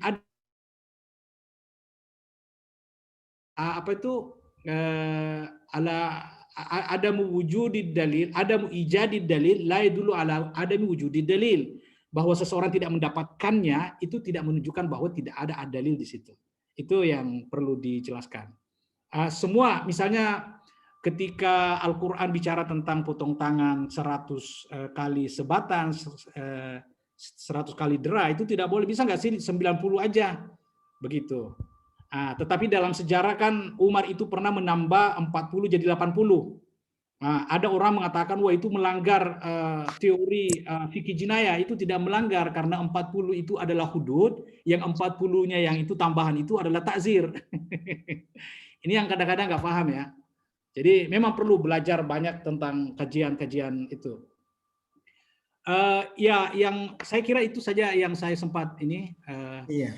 Terus yang tadi Dayat itu nggak paham saya apa yang dia Masih ada ini Pak Kiai, ada chatnya dari Samsudin dengan Nur Faidah, ini mungkin mahasiswa. Pertanyaannya, sebagian ulama menyebut bahwa masalah berkaitan seputar tentang zakat ini. Pembayaran zakat itu lebih bagus kalau langsung kepada orang yang membutuhkan atau yang berhak, maksudnya orangnya, tanpa melalui amil zakat. Tapi sekarang dengan munculnya Basnas harus melalui amil zakat. Yang mana yang lebih bagus? Dan kedua, ini pembayaran zakat diwajibkan semua, tetapi yang miskin juga itu menerima. Apakah yang miskin itu tidak perlu lagi dibayar zakat karena dia menerima zakat? Itu pakai tabe.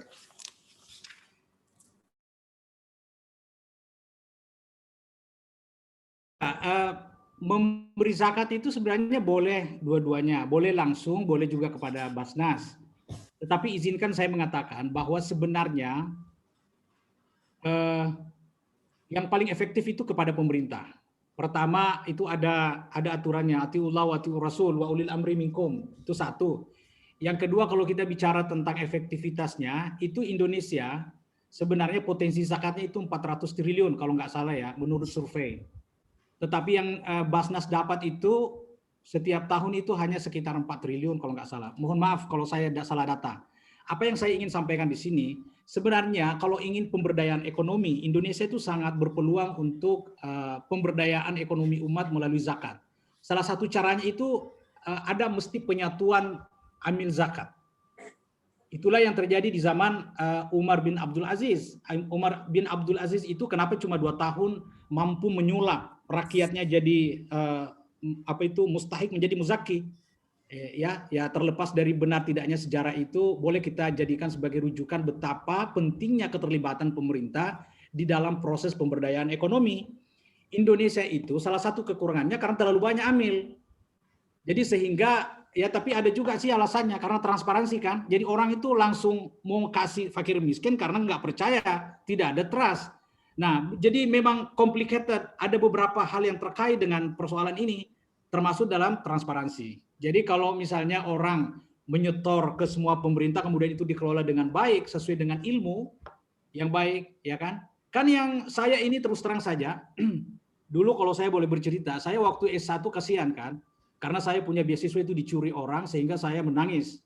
Tetapi karena saya diberdayakan oleh Baituz Zakah Al-Kuwaiti, saya dapat beasiswa sampai doktor. Itu karena beasiswa orang-orang kaya yang dikelola dengan baik.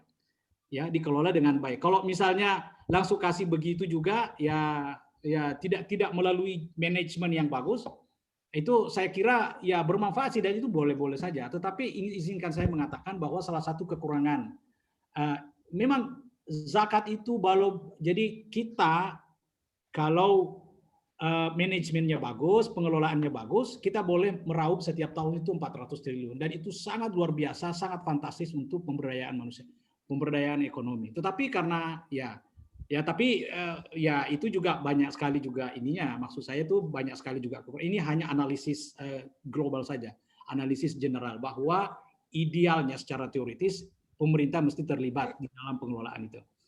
Saya kira demikian. Apalagi tadi yang kedua?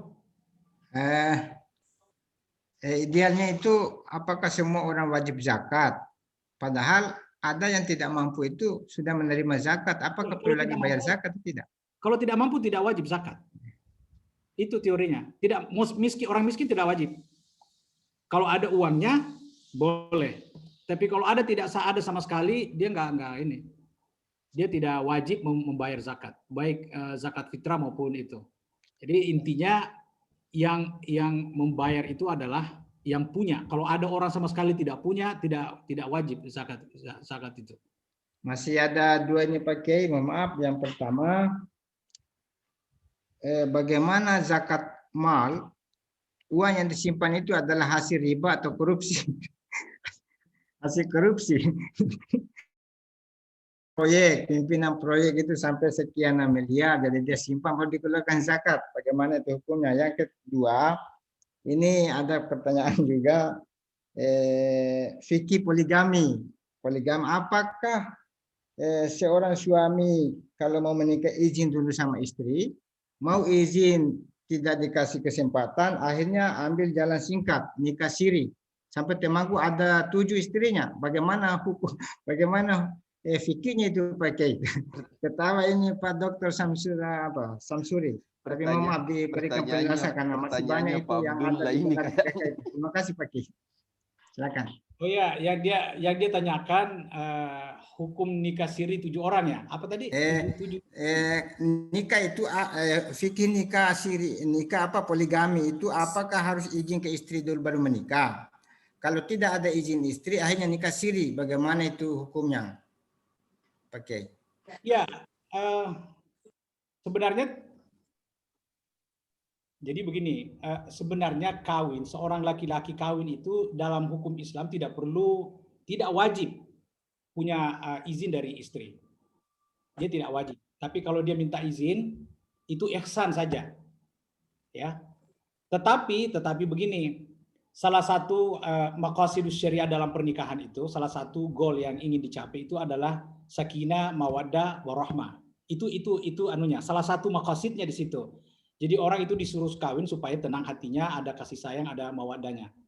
Tetapi kalau proses itu kemudian menghancurkan maqasidnya, maka itu dilarang untuk dilakukan. Kan banyak terjadi Pak Moderator, ada orang dengan dengan argumen sunnah sehingga yang wajib dia abaikan. Wajib itu apa misalnya? Kan wajib kita memelihara anak-anak, kemudian mendidik anak-anak, kemudian wajib rukun-rukun dengan istri ya. Lalu kemudian setelah kawin kedua itu semua hancur Pak. Mertua marah, anak-anak juga marah, istri apalagi. Akhirnya maqasidnya yang menjadi kewajiban tidak tercapai, tetapi kawin 2 kali tadi itu tidak hanya sebatas sunnah saja.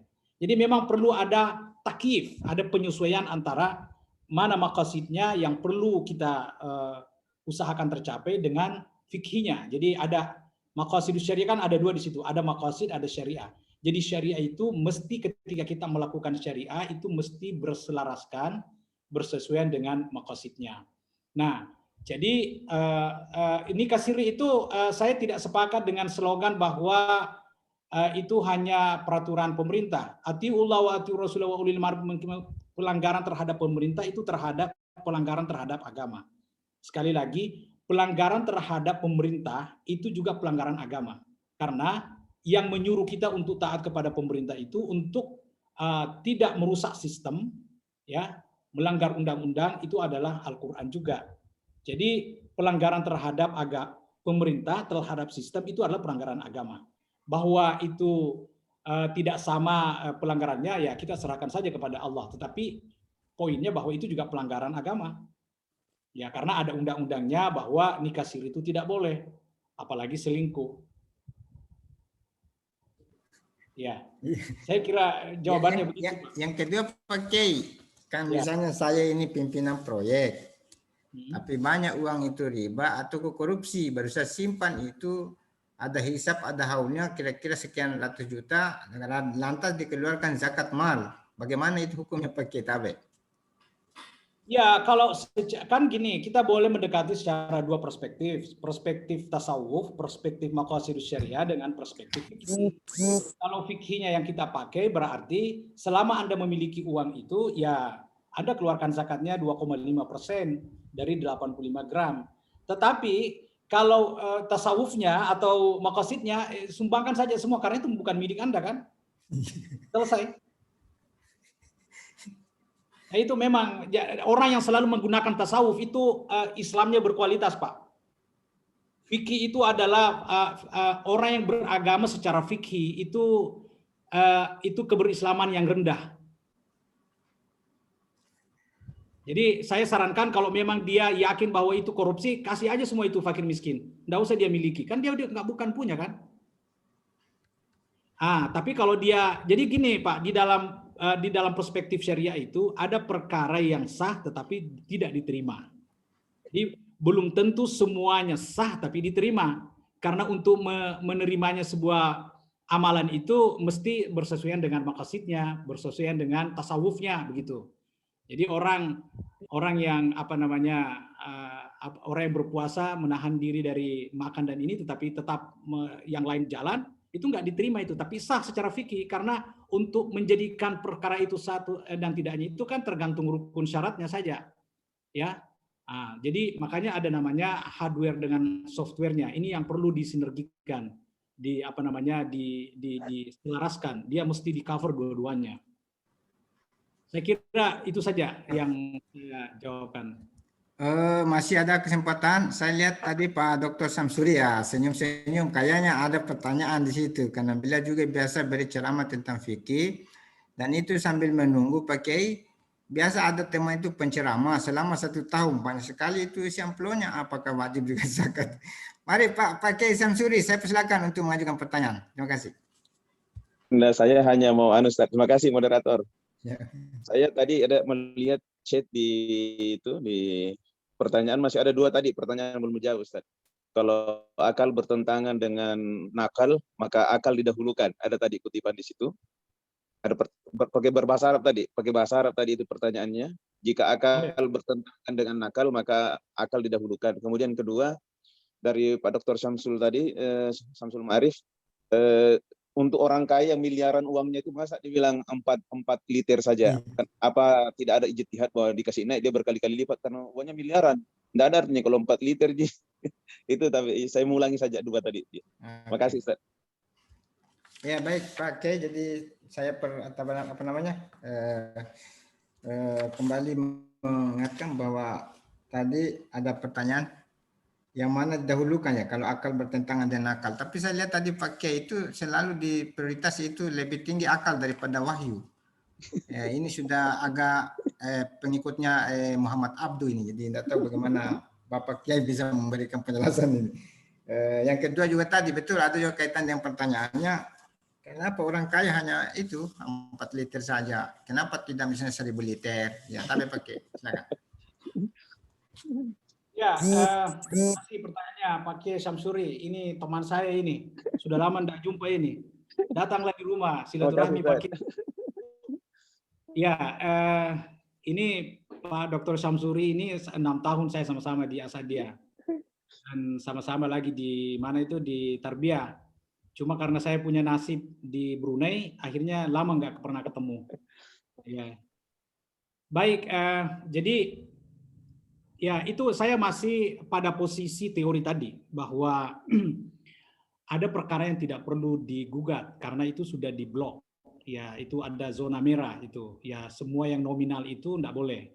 Cuma perlu yang terbuka itu, yang open itu adalah mencari apa sih sisi hikmah daripada itu. Nah, itu perlu sinergitas keilmuan. Ya, contoh misalnya psikologi, kemudian ekonomi dan lain sebagainya.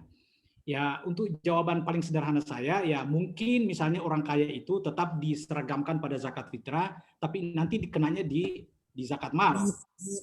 Itu barangkali anunya.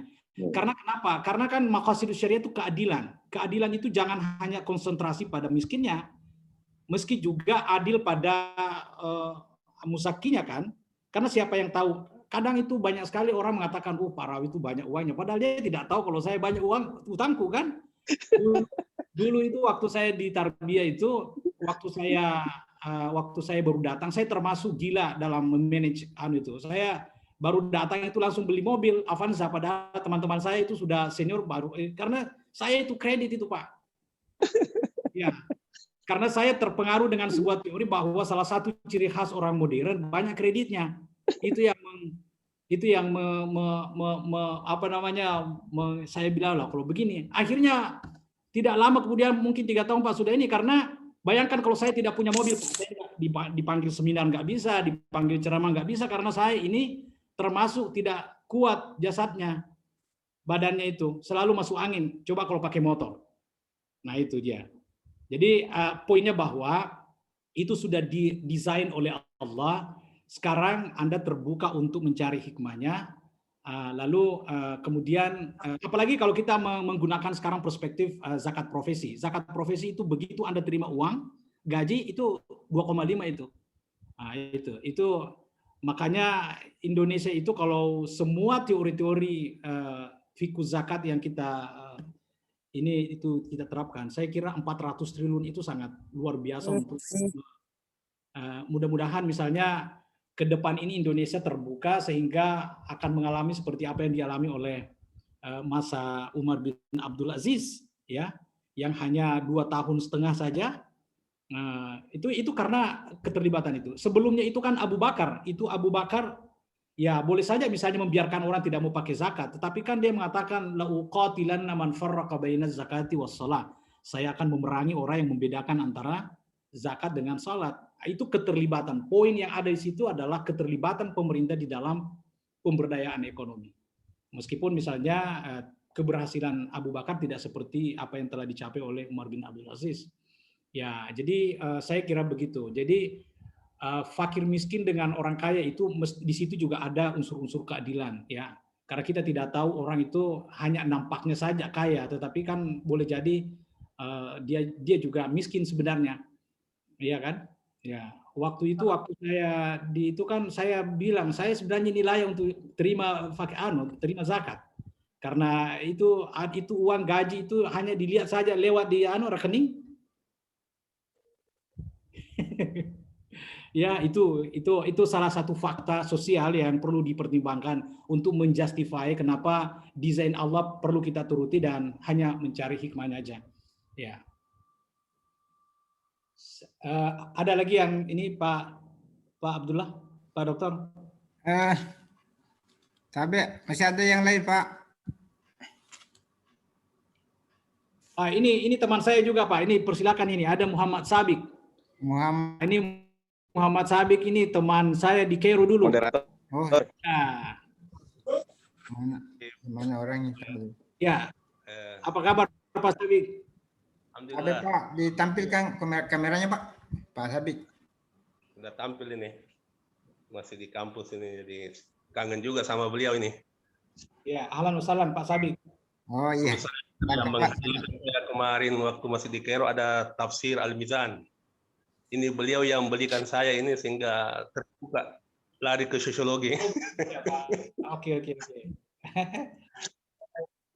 Jadi teman-teman semua, terus Pak Dekan Suluddin, teman juga Dr. Muksin, ada yang menggeliti barangkali di era post-mo sekarang ini tentang konsep ijtihad, tafakkaru fi khalqillah, wala tafakkaru fi satillah.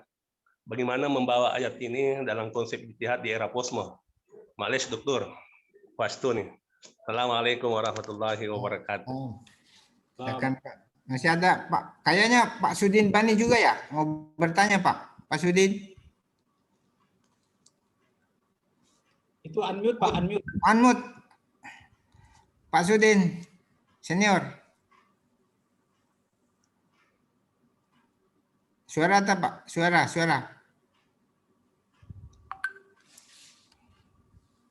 Pak Sudin. Termute Ustaz.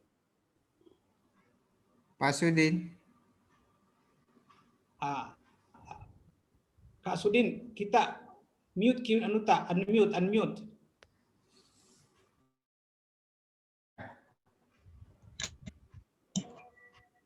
Silakan Pak. Beliau ada di Majene ya atau Mamuju Polman. Silakan. Pak Dr. Sudin Bani. Yang mulia dipersilakan. Saya belum bertanya dulu, Ustaz Dul. Ya. Nanti bertanya, Ustaz. Menyimak dulu, Ustaz. Oke, siap. Saya itu harus menghormati karena beliau tetangga saya, tangga yang baik. Ya. Baik, sebelum menunggu yang lain Pak Kiai, saya persilakan dulu bagaimana nih tafakkaru fi khalqillah wa la tafakkaru fi zatillah, konsep istihad posmo ya. Silakan Pak Kiai. Oh, saya Kak, bukan Pak, itu pertanyaannya itu ke Pak Abdul Muthalib itu. Ya. Ya, postmodernism. Iya, tapi pakai ini penggunaan akal untuk modern ini mungkin bukan lagi postmodern, post tradisionalis. Ya, baik, saya boleh jawab sebentar ya. Jadi itu kan complicated sekali itu. Salah satu aliran filsafat yang postmodernism itu, saya tidak terlalu banyak di situ. Tapi hubungannya dengan kuliah kita pada hari ini, itu sebenarnya terkait dengan salah satu sumber pengetahuan, yaitu sains. Jadi tafakkaru fi khalqillah itu artinya sama dengan iqra. Kita dan itu kekurangan kita umat Islam sekarang itu kan di sains. Padahal sebenarnya kita di sejak awal Al-Qur'an itu turun untuk memancing gairah kita untuk selalu membaca. Apabila dilihat pada list perguruan tinggi yang keren di dunia itu tidak pernah ada universitas Islam yang masuk di situ. Kalaupun ada itu ratusan ribu ke belakang ya, ratusan ke belakang itu. Itu kan artinya itu terlepas dari perdebatan bahwa mi'yar yang mereka gunakan itu juga debatable. Tetapi sesungguhnya faktanya bahwa kita dalam bidang research yang mungkin karena tafakkaru fi khalqillah itu tidak terlalu dimaksimalkan.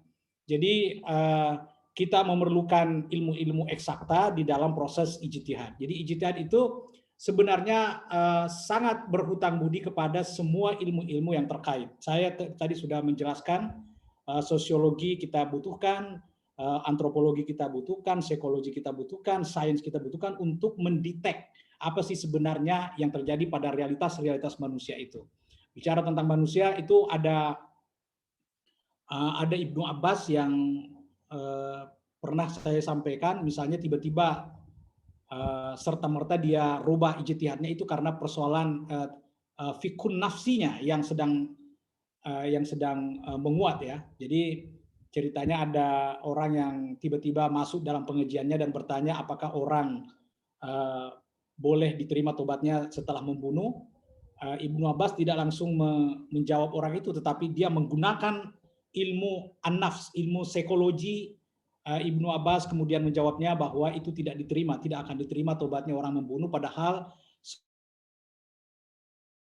bagaimanapun dosanya dia boleh diterima. Tapi kemudian rubah fatwanya itu karena psikologi, penggunaan psikologi gunakan untuk mendetek manusia itu sehingga sehingga merubah fatwanya. Karena menurut Ibnu Abbas, mengikut pendekatan psikologinya bahwa orang itu sedang berjalan untuk membunuh orang. Nah, ketika Ibnu Abbas mengatakan kalau saya memfatwakan dengan fatwa sebelumnya, maka saya juga terlibat dalam pembunuhan. Itulah sesungguhnya yang kita tidak miliki sekarang. Kita itu selalu selalu fikunas saja yang kita selalu kemukakan, ya kedepankan. Padahal sebenarnya setengah dari proses ijtihad itu adalah ilmu-ilmu yang tidak ada hubungannya dengan Quran dan hadis. Jadi sekali lagi mungkin maksudnya Pak Sabik ini saudara saya tidak seperti itu, tapi saya boleh menjawabnya dengan perspektif metodologi tadi bahwa al-waqi' ya sebagai salah satu sumber pengetahuan epistemologi Islam di awal saya sudah jelaskan, ada wahyu, ada revelation, ada reason ya, ada reality, ada reason, ada revelation, ada heart, ada hati ya yang kemudian yang menjadi domain ilmu tasawuf itu. Saya kira demikian jawaban saya. Saya serahkan kepada Pak Abdullah. Baik, Pak Kiai. Tanpa mengurangi rasa hormat, ini kan Pak Kiai pasti capek nih. Kebetulan juga di sini kita sholat itu 12:30. Ada yang belum disinggung, belum ditanya oleh orang Pak Kiai. Jadi saya ini moderator, tapi sekaligus mungkin mewakili fikih lintas agama. Iya. Ya. Yang pertama, ini yang selalu tren itu yang didiskusikan teman-teman yang radikal itu anti sekali terhadap agama lain. Apalagi kalau agama lain itu mau menikah, misalnya kawin lintas agama. Bagaimana sebenarnya hukum yang sebenarnya, apakah bisa kita menggunakan ijtihad baru. Yang kedua Pak Kiai, beberapa minggu yang lalu saya diundang oleh pendeta Advent. Pendeta Advent itu memohon bagaimana bisa memberikan produk halal, label MUI itu halal, karena beliau mau menjual makanan di kantornya, sekretariatnya Advent, tapi makanan supaya ditulis halal. Bagaimana fikihnya itu Pak Kiai? Tabe. Oh oke, baik. Terima kasih Pak Abdullah. Ini Pak Abdullah juga bertanya ya. Yang pertama tadi itu kan jelas kita punya fikih ya, fikihnya seorang Muslim, itu ada dua hal ya, ada dua ini. Jadi seorang Muslimah itu tidak boleh kawin dengan seorang non Muslim, tidak sebaliknya. Apa alasannya? Apa ilatnya? Ilatnya yang jelas bukan karena persoalan keagamaan, itu persoalan dakwah, ya. Itu karena persoalan dakwah. Jadi, tetapi lagi-lagi itu ikut pada kemaslahatan yang dianggap oleh negara. Jadi kalau tidak salah di negara kita itu tidak mengizinkan perkawinan lintas agama. Jadi saya tetap pada posisi bahwa fikih kalau sudah bertentangan dengan kanun, fikih nggak berlaku. Ya, fikih itu berlaku kalau tidak ada kanun. Kalau sudah ada kanun sama sekali tidak ini. Itu karena kenapa? Karena maqasidus syariahnya adalah semua fikih yang mengancam kerukunan, apalagi itu mengancam istiqrar al-ahkam itu automatically tidak dapat digunakan. Jadi silakan Anda berbeda selama tidak ada kanun. Begitu ada kanun itu tidak boleh digugat. Ya, itulah yang membuat umat Islam dulu jadi kuat, Pak. Bayangkan kalau misalnya seorang ulama tiba-tiba disuruh untuk menceraikan istrinya hanya karena persoalan kerukunan. Saya kan pernah dulu di mana itu di UIN Alauddin, saya pernah di ini tentang fikul ikhtilaf, betapa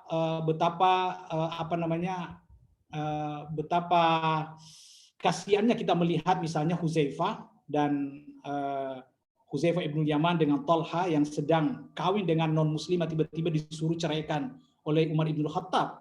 Itu bukan karena persoalan apakah secara normatif itu nggak bisa atau tidak. Secara jelas sekali, secara implisit Al-Quran mengizinkan. Tetapi kemudian itu diharam atau dilarang oleh sang pemilik otoritas yang pada saat itu adalah Umar. Itu karena mengancam, itu karena kemaslahatan itu.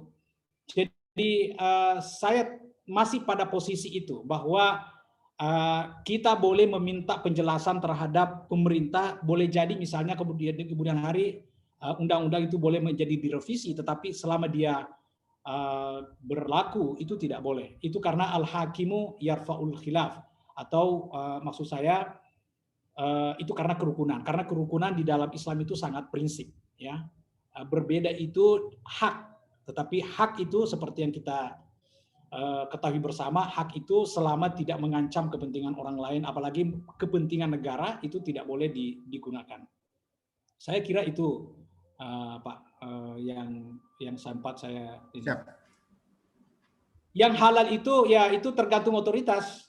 Ya, saya tidak boleh menggunakan ini. Artinya kalau MUI sendiri mengatakan itu layak diberi, ya berarti dia, karena dia yang punya fikul wakinya. Saya kan hanya teoritisi saja. Yang berhubungan dengan fakta itu adalah MUI. Ya, saya khawatir penjelasan saya itu tidak update ya. Jadi menyesatkan. Ya, man qala la adri faqad afta. Siap, pakai. Halo? Ya. Siap. Jadi luar biasa Pak Kiai. Pertanyaan saya tadi sebenarnya pendek, singkat, tetapi membuat juga renungan semua orang yang ada dalam grup ini. Mungkin ada yang berniat lagi mau tambah istri lintas agama, akhirnya tidak jadi. Karena itu bahaya, ya, membahayakan itu ya. Itu mengancam sebenarnya untuk rumah tangga. Jadi mudah-mudahan yang berniat itu segera diurungkan niatnya, tidak boleh lagi. Baik, Bapak Ibu yang hormati. Masih ada yang lain? Mohon maaf ini agak banyak canda saya ini. Boleh Pak, Ustaz. Ya, Agus. Pak. Ya. Boleh bertanya?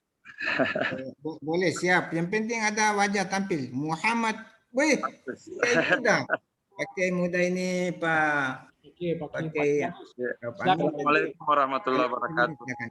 Ya. Pertama, sebelum saya menyampaikan pertanyaan, perlu saya sampaikan bahwa sekarang ini saya nonton bersama dengan Guru Tak di Mangkoso. Oh iya, sama Guru Tak, iya. Beliau mengikuti kajian kita pada pagi hari ini. Satu hal yang ingin saya tanyakan, ini sempat masuk pertanyaan di WA saya. Pertanyaan terkait dengan mentalak istri. Istri yang di suaminya terlalu mudah mengucapkan kata-kata talak, dan pernikahannya itu pernikahan yang tercatat, pernikahan yang resmi. Jadi untuk penetapan bahwa dia sudah betul-betul menceraikan istrinya, apakah hanya dengan kata-kata talak itu atau mesti ada penetapan dari pengadilan, karena ini pernikahan secara resmi dan ini tercatat. Mungkin agak berbeda apabila nikah sirri, tetapi itu yang ditanyakan, apakah dengan mengucapkan kata-kata talak oleh suami itu seketika itu jatuh talak kepada istrinya, atau mesti menunggu dari hasil pengadilan agama. Ya, saya kira itu mungkin dari saya. Assalamualaikum warahmatullahi wabarakatuh. Warahmatullahi wabarakatuh. Mohon maaf Pak Kiai Agus, jadi salam hormat mulia kepada Guru Tak. Saya banyak canda sebagai moderator. Iya, mohon maaf. Kurang. Baik, saya persilakan yang lain. Mungkin ada, saya lihat tadi Pak Norma Ansar ini sejak tadi serius sekali. Mungkin ada pertanyaan Pak Norma sebelum saya persilakan Pak Kiai. Oke, baik Pak Kiai, saya minta dengan hormat untuk merespon langsung dari pertanyaannya Pak Kiai Muda Dr. Muhammad Agus. Yang mulia dipersilakan dengan hormat. Oke, baik, terima kasih Pak Kiai Agus. Salam sama Guru Tak. Saya beberapa kali mau berjumpa dengan beliau, tapi selalu tidak sempat ya. Saya beberapa kali ke Tondrongnya untuk jenguk, tapi enggak ini. Salam hormat dalam salam takzim ya. Sebenarnya jawabannya itu ada sama Guru Tak, tapi nggak apa-apa saya jawab. Dan boleh secara fikih, tapi tidak boleh secara qada. Itu sebenarnya persoalan itu sudah diatur oleh KHI ya, kompilasi hukum Islam. Jadi kalau KHI itu memang mengatakan bahwa talak itu harus di depan pengadilan. Tetapi untuk hati-hatinya ya itu kita mengatakan saja itu sudah tertalak secara fikih, karena lafaz talak itu tidak menunggu pengesahan dari itu secara fikih normatif ya, secara fikih normatif, secara fikih klasik kita, tetapi kan sudah diatur oleh qada. Jadi sepatutnya kita ikut saja sama qada itu. Qada artinya undang-undang pemerintah mengenai dan itu tidak ada masalah karena dalam fikih kita itu pemerintah itu diberi otoritas untuk mengatur keberagamaan. Seperti misalnya di Brunei di Brunei itu sudah ada konstitusinya bahwa berislam, orang itu berislam secara fikih Syafi'i. Meskipun di dalam fatwa-fatwanya itu tetap membuka peluang kepada membuka peluang kepada mazhab-mazhab yang lain apalagi itu diperlukan. Tetapi maksud saya, poin saya bahwa sebenarnya kalau fikih kan tidak perlu diatur itu, kan orang bebas bermazhab karena semua 4 mazhab itu oke-oke saja, semuanya sahih Ahlus Sunnah. Tetapi ada dia punya justifikasi bahwa pemerintah itu berhak atau Islam memberikan hak otoritas penuh untuk mengatur keberagamaan, bukan untuk meng-create agama. Meng-create agama itu tidak boleh, tetapi mengatur keberagamaan itu. Jadi pertanyaannya Pak Agus tadi itu secara qadha itu mesti talak itu di depan itu ada undang-undangnya. Sama dengan Brunei juga, sama semula kalau kita mempelajari hukum keluarga Islam di dunia Islam itu semuanya sudah diatur tentang itu. Jadi sekali lagi poin saya bahwa fikih tidak berlaku apalagi sudah ada kanun. Ada taknin yang pemerintah. Kalau di kita itu kan sudah ada undang-undang tentang haji, sudah ada undang-undang tentang zakat, maka itu boleh itu boleh sah-sah saja. Itu karena ada semuanya ada kok ininya. Misalnya al-hakim yarfa'ul khilaf, kemudian al-khuruju minal khilafi mustahab, itu semuanya prinsip-prinsip yang boleh kita gunakan untuk menjustifikasi bahwa betapa pentingnya taat kepada pemerintah. Itu saya kira poin saya. Sekali lagi salam penghormatan kepada Guru Ta. Mudah-mudahan beliau sehat dan semuanya. Baik, moderator.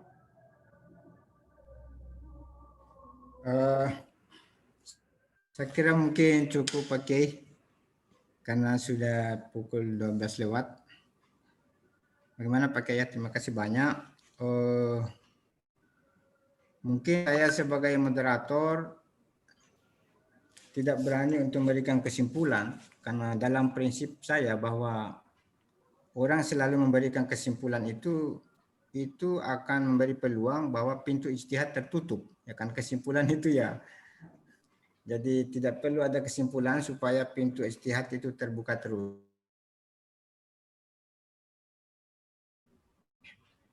Atas nama Bapak Dekan Fakultas Usuluddin Filsafat dan Politik, beliau lagi rapat ya, tapi beliau menyaksikan.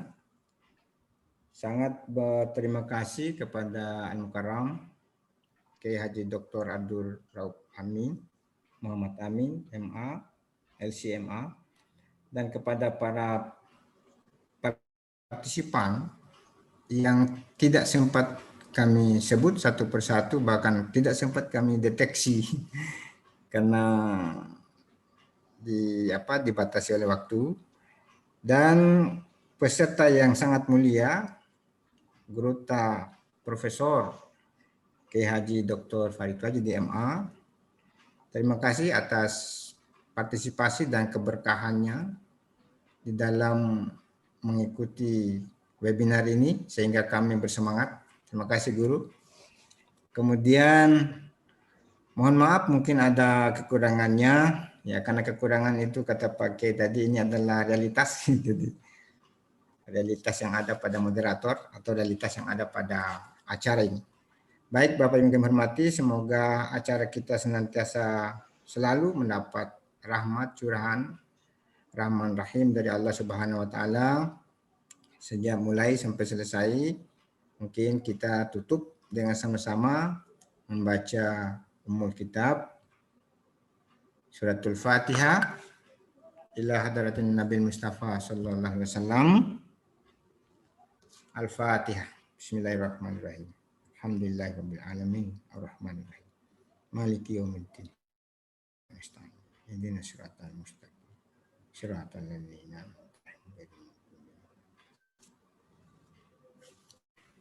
Terima kasih sekali lagi Bapak. Saya orang yang paling asing tentang fikih, tetapi saya tercerahkan sehingga saya sudah berani sedikit itu berpikir dan sedikit ya yang agak berani Islam. Terima kasih sekali lagi pemupuran atas segala kekuranganku. Mohon maaf. Billahi taufiq wal hidayah wallahu muwaffiq ila aqwamit thariq fastabiqul khairat nun wal kalamun wa ma yasturun. Billahi taufiq was hidayah Allahumma hadi sabili rasad barakallahu li wa lakum. Wassalamualaikum warahmatullahi wabarakatuh. Alhamdulillah, kami terima kasih banyak. Alhamdulillah, angka Guruta, Kiai Farid. Ya, mabarakai perjumpaan Guruta terkadang. Luar biasa. Itu di terakhir dibilang kalau dari awal aduh gugup saya.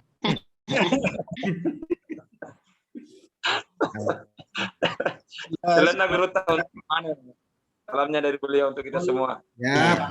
Semoga beliau sehat. Amin. Alhamdulillah. Salam. Saya juga tadi andai kan saya tahu ada Semuanya Pak Kiai. Sama-sama. Apa kabar semua Ibu? Alhamdulillah ya. Mabruk, Dokter Abdur Rauf. Subhanallah. Ya, boleh menyapa ya, silakan Pak. Mabruk, Dokter Abdur Rauf di Brunei. Oh, di Brunei. Syarifna di Brunei. Insyaallah. Dawatak ya, Dokter. Amin. Ahlan wa sahlan. Dan jawab kami ini. Ibu Rusmini. Oh ini Ibu Joharia ya? Oh Siti Joharia. Iya. Wih. Tadi ada yang mendatang, masih ada apa sudah? Iya, Ibu Siti Joharia. Masih tambah. Iya, assalamualaikum. Assalamualaikum warahmatullahi wabarakatuh. Mobil ini kayaknya ya. Iya.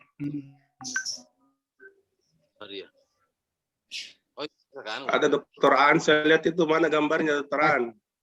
Kiai Farhani. Saya Dokter An. Masya Allah. Munawar. Alhamdulillah. Saya Dokter. Nanti juga itu pakai Farid, pakai Wajidul Sayadi juga harus dari